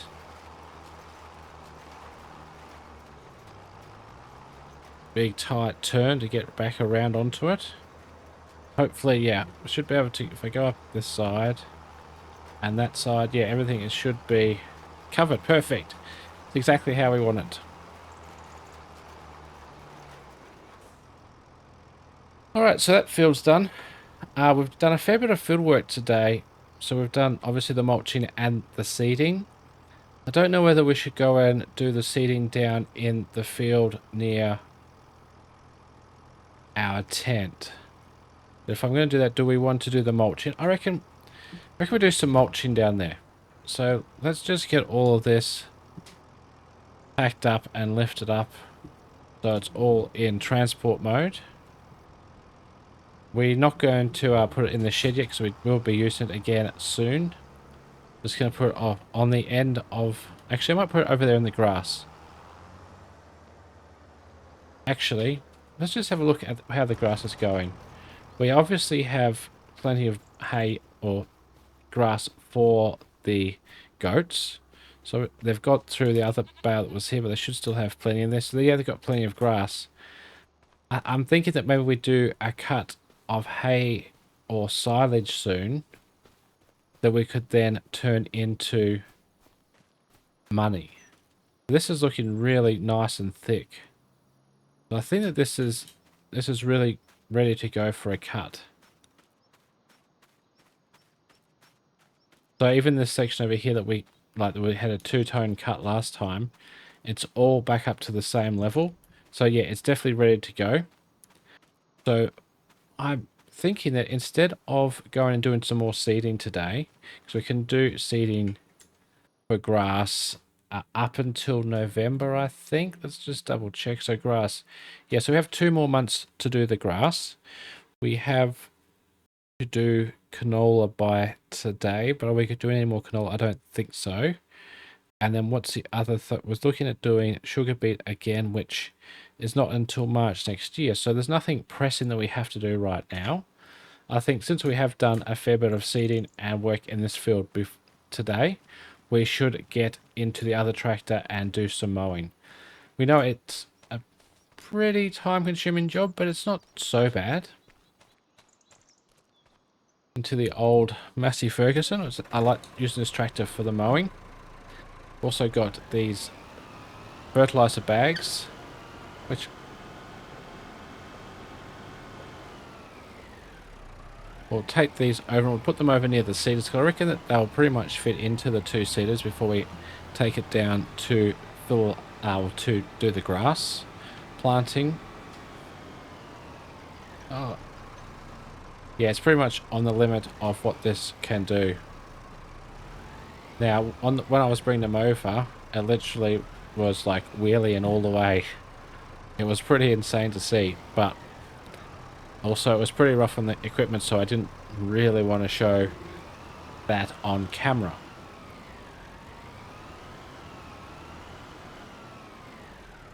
Get it connected up to our wonderful double bar sickle mower. Double sickle bar mower. And let's get over here. We'll do the like our actual field of grass first. Get it unfolded.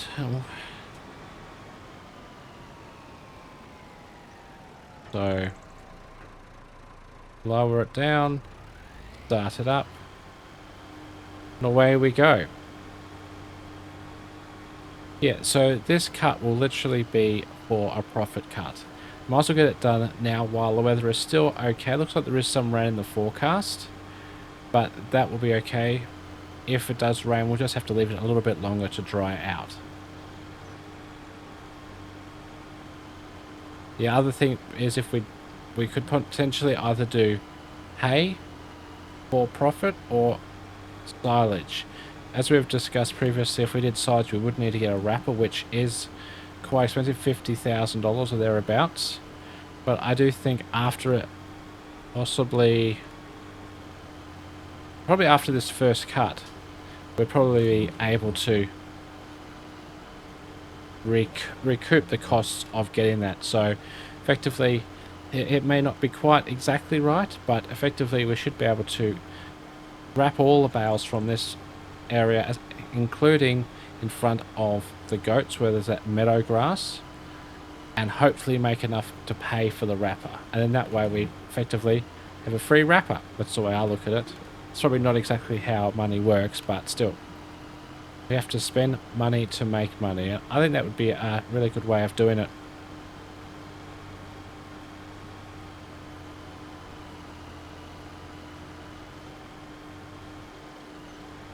Alright, so one headland lap done. I reckon I'll probably do possibly 2 or 3. Just to give us plenty of room for turning round. Again, the GPS for these mowers isn't really the best. It's not really the best technology in this old tractor with that mower like this. So I'm just going to have to do it all by feel and actually drive the machine, not just sit back and let it do its thing. So it doesn't bother me. I actually quite like it when I can physically handle the machine and try and do the best I can without missing too much. There will be some on the corners that we miss. That's inevitable. It's always the case when you're cutting grass.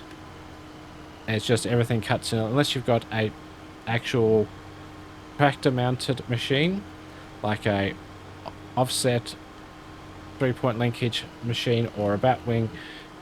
You're going to get bits where you miss because of the way that these work when they're being trailed. But I think enough of me blabbering on about grass cutting, and we will just get stuck into another time lapse. Hopefully there's not too many time lapses in this episode of this vlog. Unfortunately, the thing about vlogs and farming and things like this is there's a lot of repetitive tasks,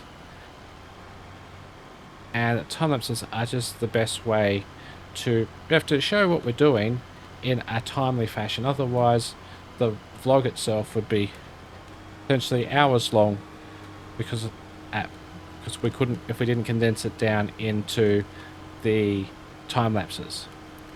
So sit back and enjoy this next time lapse. I'll see you at some point. I don't reckon we'll get it all done in one time lapse, but you never know. Just see how we go.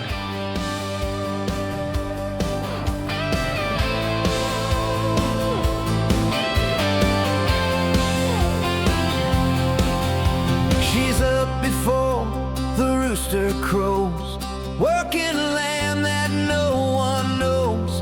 Her hands are warm, her spirit's strong. She's been here all along. Through drought and flood, she holds the line. The salt of earth through rain and vine. To the daughters of the dust, the ones we lean on, the ones we trust.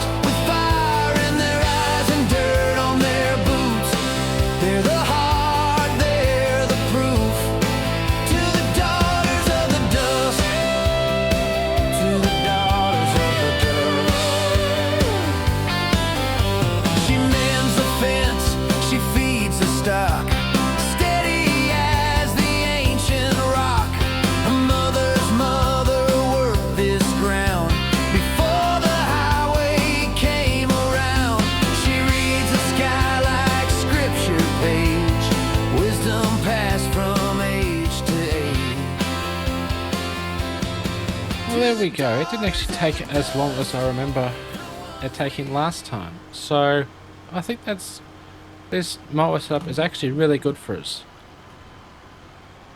I just got a little bit overzealous up the end here. Just so to tidy that up. I've also heard from the builder. They have pretty well finished with the construction of our production. So they've done a really good job to get that all done for us in this period of time. Get that as well. Yeah, so they said they're ready to have a pallet of milk brought over for testing.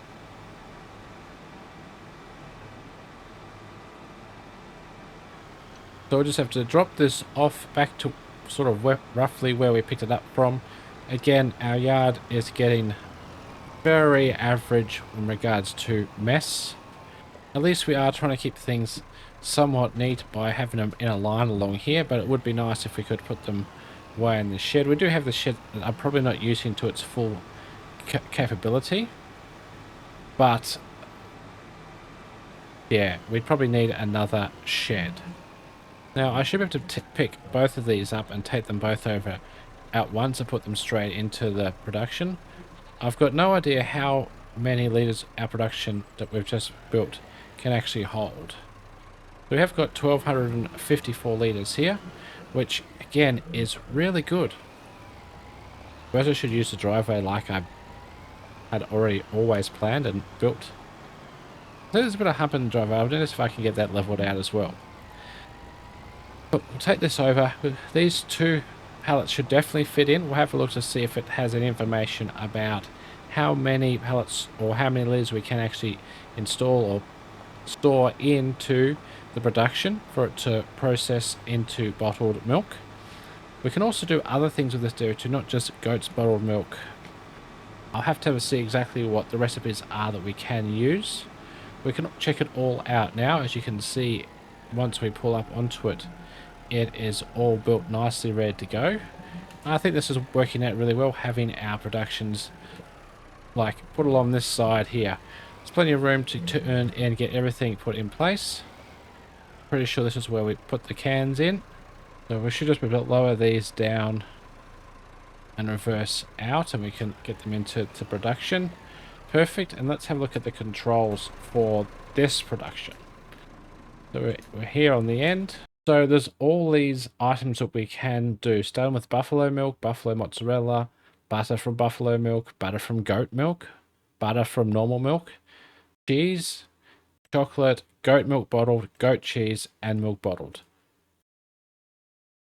I'm assuming, oh, that's cow, so that's normal cheese. So there are a few things. So we could obviously do goat butter.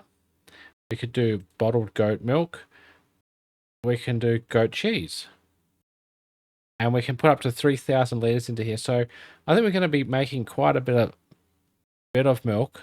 So I think we activate all the goat related options. Goat milk. Activate.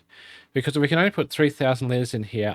It's going to take a little while for to process. Like we've discussed, these smaller ones are slow in the way that they process. So we're probably going to be able to overrun this with milk pretty quickly. And we have no other option with the goat milk. It has to come through a production. So if we do get to the point where we are overrunning this and we're having goat milk stack up, we may have to go for the bigger dairy. And there are options that we can do. So if I just bring up the contractor's website, we can have a look at some of the bigger productions. So just give me a second to do that and I'll bring you back in once we've got it up.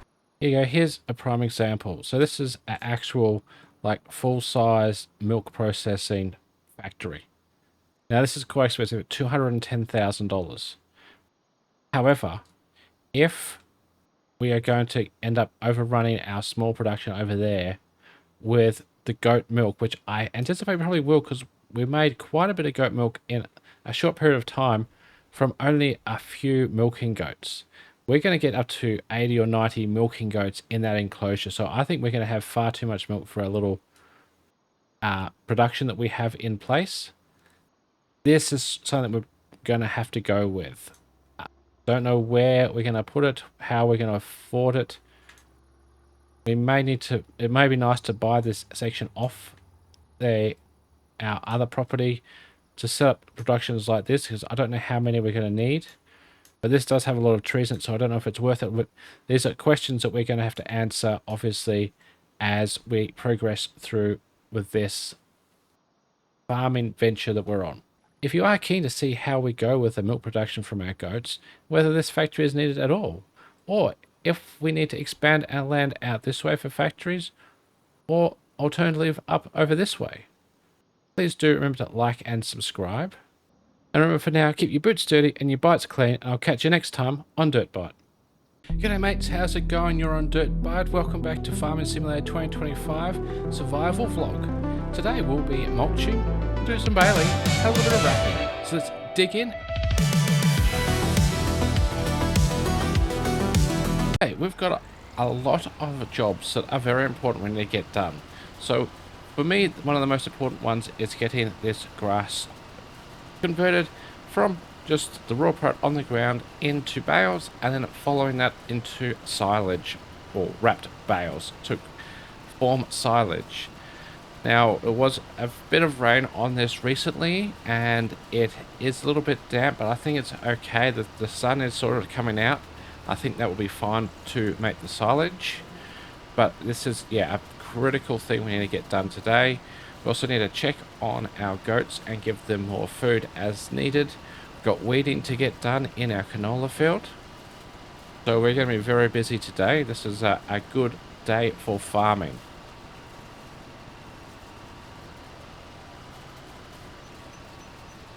As we know, we are yet to get a wrapper for the silage bales. That's something we're going to have to look at some point today. I think we're going to probably get that on a hire purchase loan, like rent to buy, as we don't have very much money in the bank.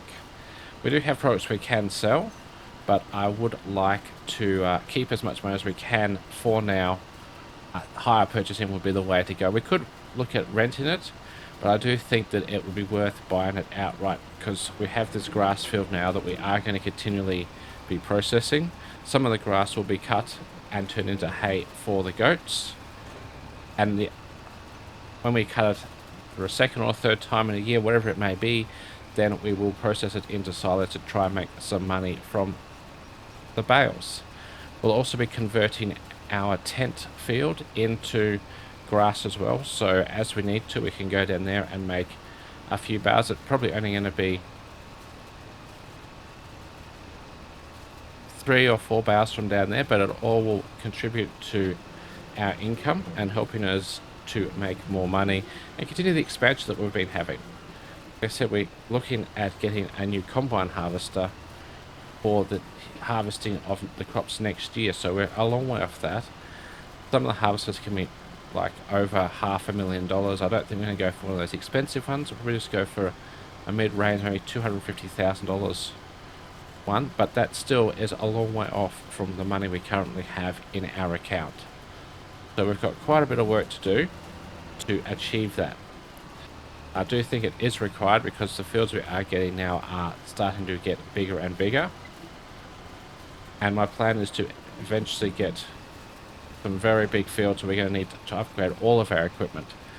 So there's still a long way to go in this survival vlog series until we can be classed as successful. I think once we're successful and we're making plenty of money, we've got a good amount of income and assets, that's probably when we'll probably leave the vlogs off, but that's still not going to be for quite a while yet.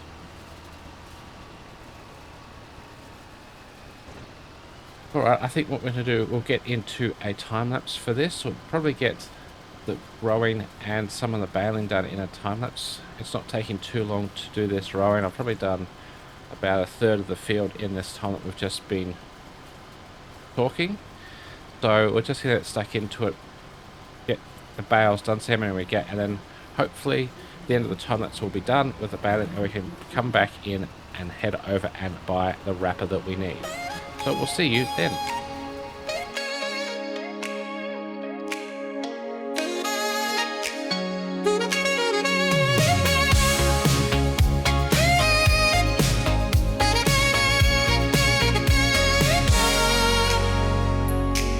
Kick off your shoes in the parking lot. You spin that key ring, say you miss this spot. Oh, mixtape in the glove box does. You hit play,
here we go, last run to bale.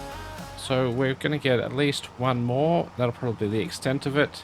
The first bale that we did make will have to go to the goats, because the wrappers that are on offer at the sale at the store only can wrap a certain size square bale. So the maximum they can wrap is a 220 centimeter square bale, or 2,200 millimeters. So I've had to reduce the bale size down to that. So all the rest of the bales created there are 220 centimeters to suit the wrapper. So I'm glad I remember that from when we were looking at them last time. Otherwise, I possibly could have gone ahead and done them all too big, and then we would have been stuck. We would have had to, well, just use them for the goats. So might as well head over to the store now and see. I think there's probably only one wrapper that is actually able to do that size, so we're not going to have much choice. We just have to pay what the price is. I don't think there's going to be any options for that. We could have made the smallest bales, which I think are 180 centimeters, but with them, obviously, you're reducing the size again. I want to keep them as big as possible for the wrapper, because we don't want to have too many bales. We don't have like an auto stack or anything like that. We have to pick them all up manually with the front end loader. Probably do need to get a silage attachment for the front, like a grab. So let's have a look at that as well while we're in the store looking at the wrappers. So in the wrapper category, like I said, these ones here are only round bales. These ones can do square up to 180 centimeters, and same as that tractor. So the tractors are out. The Khan is the one that can do up to 220, where this one is only 180. So this is the one we're going to have to buy. So if we customize it, and then we're going to hire purchase it, like I said. So I think we'll put maybe a 10% deposit down over the... Let's just have a quick look. I think that we should go with option 2. It'll just be a little bit of a final fee. And then, we want to go 5 years. And we'll go with option 2. So $949 per month with a $6,300 buyout at the end. So let's purchase that. We've just got the white wrap, which is fine. I don't mind that. We need to look at the front end loader attachments for the tractor. Where are they? So vegetables, baling, mowing. They've got to be here somewhere. Front end loader. This is the one. That's front end loader, so we need the front end loader tools. Front loader tools right next to it. Open it up, and so we're going to be needing to get something like, have a look to see what they've got. Something possibly like this one. This bale handler. So you then put it over the top and you pick them up.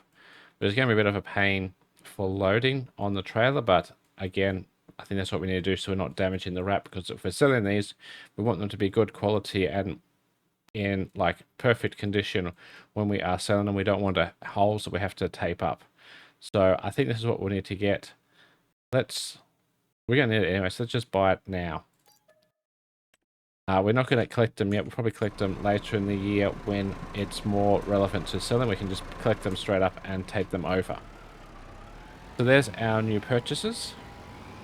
Let's get hooked onto the wrapper. We'll go over and we'll see how it goes with the bales. Hopefully this tractor's going to be big enough to run it. It's quite a big implement when you look at it like that. Just see, it shouldn't take too much horsepower. It's actually not like digging into the ground or anything, or running any big spinning blades like the mulcher was, or like plowing or cultivating. We're literally just picking up some heavy things and spinning them around a little bit. Start getting it unfolded now as we're heading over. The nice big working width sort of offset implement. So let's just drive up beside this first bale and see how we go. So it just collects it up and then it just spins it around. Look at that, that's pretty cool. I wonder how long each bale takes. Doesn't take too long. It's obviously going to be a bit of a slower process to go through and wrap all the bales, because we've got quite a few. I didn't actually reset the bale counter, so I don't know how many we actually have. It's a bit unfortunate, but that's just the way it is. We'll be able to work it out at the end when we go to collect them and sell them. Right. Good thing is we can move around while it's wrapping, so we can be in place ready to pick up the next bale when this one drops off. So that's at least it's an advantage. We can literally just drop that one off, pick the next one straight up. I'm pretty sure that one there in front of us is the big one, so we'll leave that till last, and then if it is an issue, then we can then pick it up with the forks and take it straight over to the goats. Just put it straight in their trough. They're probably going to be needing some more grass now or anyway.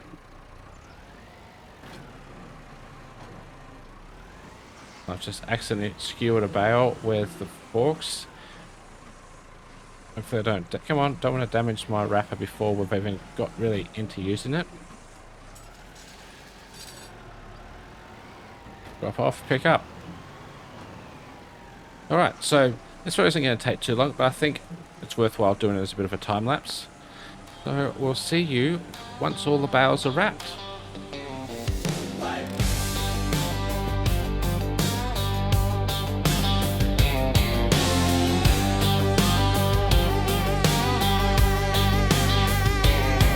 Sun's up, boots on, red dust breathing, stubby in the esky for the late night evening. Old Halleck's rattling down that track, kangaroos bold and the crows step back. Got rows of wheat like golden rivers, tanks running low, sky makes you shiver. Clouds drift by but they don't let go, so we drill that bore and we pray for flow. This is a red dirt, neon sky, Southern Cross burning way up high. Steel in my hands, sweat in my eyes, heart keeps thumping like a 4-4 drive. Crank that U down the fence line, headlights flash on a harvest night. Bass in my chest, boots on this ground, I was born to farm this sussy battler town. Alrighty, that's the last one I think we can wrap, but I'm just going to test this one just to make sure. We should get an error message, I reckon. Yeah. So that means we can fold up the wrapper. I'm just going to grab that bale with the forks and head over and give it to the goats while we're going, because the goats, yeah, definitely could need it. Like that, perfect. I think it wasn't actually too bad. It takes a little while, but you can see there's a very stark contrast from what they were before. The dark green bales are now brilliant white, which is good, and that means they're on their way to being value added, and we're going to have to make more money from them, which is perfect.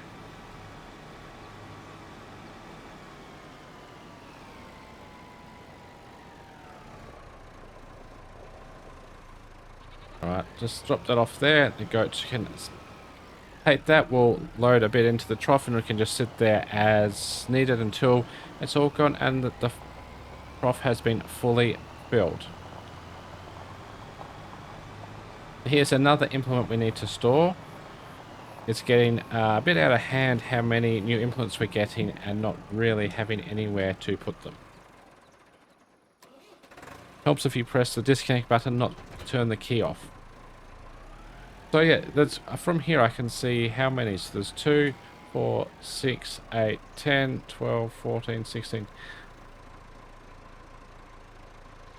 18 bales there, which I think is pretty good. I mean, there were only the smaller bales, but, or the medium-sized bales rather, so that's all good. I was contemplating cutting the meadow grass as well. Starting to turn a little bit. It may be okay if we cut it today, but I don't want to just spend all day doing grass work because we have got other tasks we need to be doing, especially when it comes to the weeding of the canola field, because I've got to get that done before it gets through to the next growth cycle. So the weeder is in there. This tractor can't run it, so I'm going to have to shut the engine off now. I have left room here. So we need that. So we need to get into the white tractor and get that connected. So I'll get that done. I'll bring you back in once we're over in the field and we're about to get underway. So here we are. We've got the weeding to do in this field now. So this canola will go straight into our mill once we have harvested it next year. So this is going to get turned into canola oil. The good thing about that is we can get really good price for the product. The bad thing is our mill takes a very long time to process. So that's the thing about the productions we do have and trying to value add the products, is they will end up being really successful at making us a considerable amount of money. The problem is that that takes a lot of time because our mills are only small. So luckily we do have the greenhouse that is making us fresh produce, so lettuces and tomatoes that we can sell off to the farmers market throughout the year. But our productions, they takes a while and they have really quite significant peaks in their prices. So then we're better off to hang on to them and hold until we can get the best price. And usually for the things we are doing in our productions, I've heard it is around the end of the year. So around November, December, possibly January. So around those winter months when other items may be like scarce as well. So it's probably like a supply and demand thing, which is fair enough. That's what business is. So we are getting to the point where we will be able to make like significant money from them.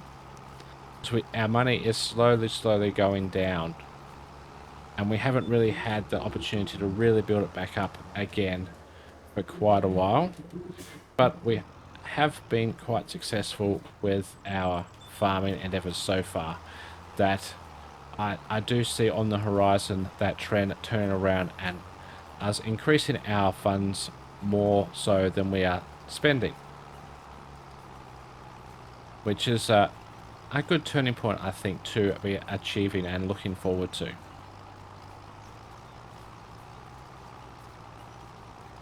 We still do have one crop to harvest this year, so we have the corn, which will be harvested in the next month. With that crop will be one that we are able to sell directly off the field. I think from the pricing, possibly or possibly not, we can store it, but I think it's pretty close to harvesting when that's at its best price. So with that, we'll be able to make some good money. Hopefully our corn crop in front of us has a really good high yield. It should do. I think we've done pretty much everything we could. We don't slow. Your head on my shoulder, radio low in that hush. I hear us glow. Every mile says go. Neon on the dashboard, hearts on high, singing every wrong word. We still fly, laughing as the real you shakes all night. We got neon on the dashboard, neon on the dashboard, and it feels like we're forever in this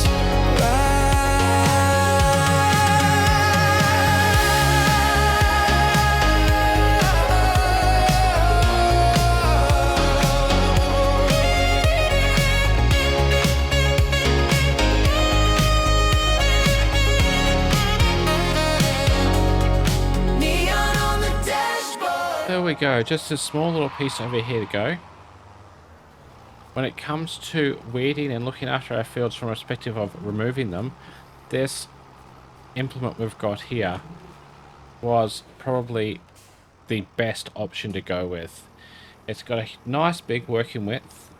It has a really good working speed, and we're not using any consumables like herbicide to get rid of our weeds, which is an advantage for in a couple of ways. First being the fact that we don't actually have to spend money on herbicide, sorry.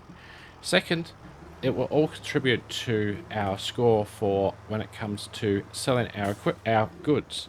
So we get an environmental score award based upon how environmentally friendly we are. And this is probably well the most environmentally friendly way to remove the weeds that I know of. I don't know what other options there are for that, but I'm pretty sure that that is possibly one of the main ones in regards to being environmentally friendly.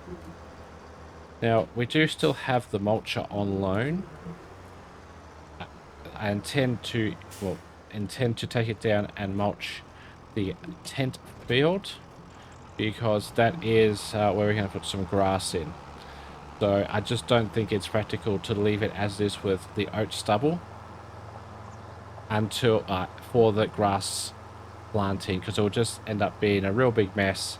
We need to mulch up. That will also help improve the soil quality too when we go and plant or seed the grass.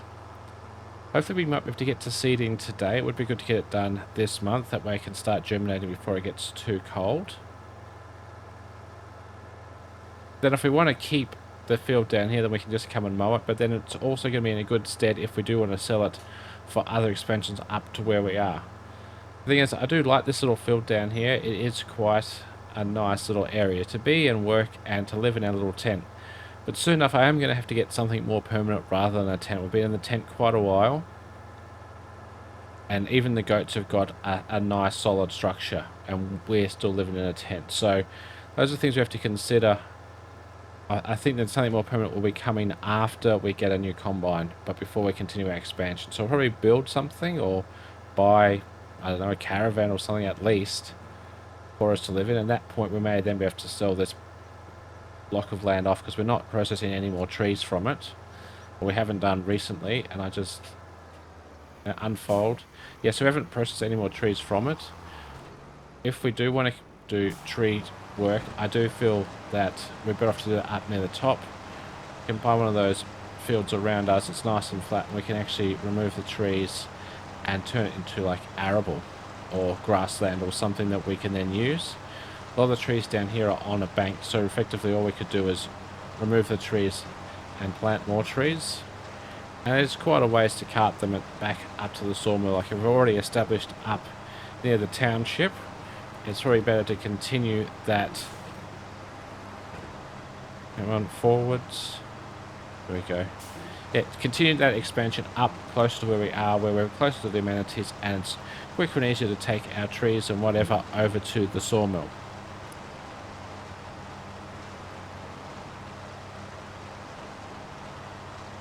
This tractor is just powerful enough to run this, I think. It's even starting up that small hill, so it's a good thing that a lot of the land around here is flat. I don't think this would be very good on some of the steeper hills that we have around us, but the land that we do have is relatively flat and easy for the tractor to work on. Just turn this around. I'm just going to get in and get this done. Again, we'll probably need to do this as a bit of a time lapse. It's just the most effective way to get these sorts of works done. So this field should definitely not take very long. We may end up and go and do the other oat field while we have this on rent, because the two of them is probably not going to take an awful lot of time, and probably will be worth it. The more use we get out of the mulcher, then the better it is for the cost that we've spent on it. So sit back and enjoy, and I'll probably see you back up at the store when we are finished and we're about to return it.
Excellent. So there we go. We're almost finished with the mulching. I ended up being able to do this field as well. I thought it would be worth it.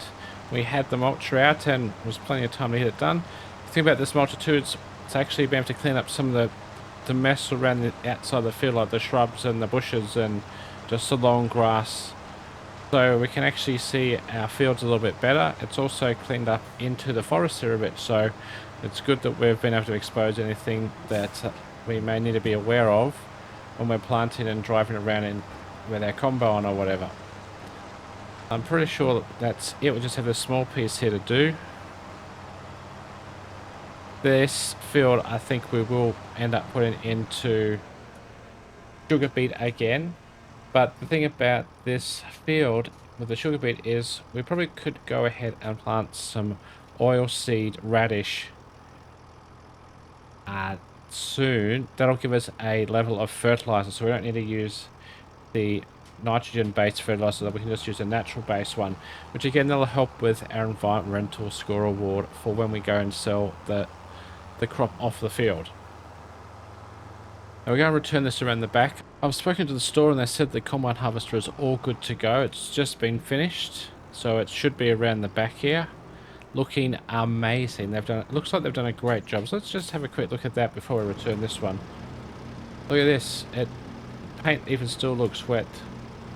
They've done an amazing job with this. So what we need to do is, they said we can go around the front now to the store and see how much we can get for it. So the first thing we'll do is we're going to return the mulcher though. So we want to return that nice and easy. I will just leave the tractor there for a minute, then we'll go around the front and see how much we're going to be able to get for our combine. Hopefully it's going to be worth quite a bit, even though it's an old machine. We did buy it for a bit. I can't remember how much I bought it for, but we'll go in and see what they're offering. So here we are. We're going to be getting quite a bit, so up to 4,000, or a bit over 4,000. So 4,162 for the header, so we can sell that. And then we also will be getting about 14,000 for the John Deere. So there we go, that's all sold. We're going to go jump back into the white tractor and we'll head back to the farm and see what else we have to do today. So I'm thinking there's not a great deal that we've got to do today now. I think maybe we'll just go and check on the goats and bring over any milk there is over into production and just check on how our production is going. I think that's wise. So we'll just shut the white tractor down here and we'll go and jump into the trusty old Massey Ferguson with the front end loader. Probably needs a good wash, this tractor too, so we'll probably give it a wash as well when we head over to our it's a production yard effectively now. So we are splitting our items across the 2 yards. The production's over there and this is becoming our main storage working yard. So we do need more storage over here though, because we do have a lot of implements that could be put away that obviously we're not. So there is more milk over here, I can see. It looks like the goats are happy. The troughs are full. We've filled them up before. Check on the goats there. Looked like they're happy just roaming around grazing in the field.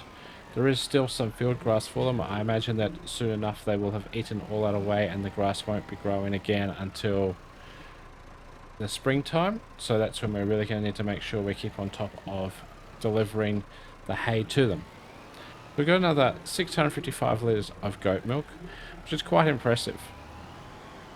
I do think that our little dairy production is not going to have to keep up at all, so yeah, that could be a problem, but we'll work that out when the time comes. Hopefully it does keep up for the interim, because I know that to be able to process the milk with a bigger production, it's going to be multiple hundreds of thousands of dollars, plus we need possibly more land to install it onto. So ideally I don't want to be getting into that just yet. However, I do think that the goat's milk is probably going to be able to make us quite a good amount of money, and the goat's products that we do get from the goats. So put that in there. Let's have a look to see how it is going with the progress of what we put in there last time. So there's still, well, so it must have been down to just about 1,000 litres. I think we put 1,500 in last time, so that's not too bad. Let's have a look at what we're, so our butter is getting there at 204 litres of butter, 93 litres of bottled goat's milk, and 186 litres of goat's cheese. So it is a slow process. I am hoping that we can process all the goat's milk like I was saying, but only time will tell. When it does come time to sell some of those products, we will make some good money. So that those products may actually help fund a bigger dairy production. But we'll just have to, yeah, see how it goes. So I think we'll just give the reliable workhorse, the Massey Ferguson, a good, nice bath. It has been a while since we've given it a wash. I don't think we've even washed the white tractor at all, where we've given this one a wash a couple of times. But it deserves it. This is a very hard-working tractor. Do a lot with it, so I like to keep it nice and looking good.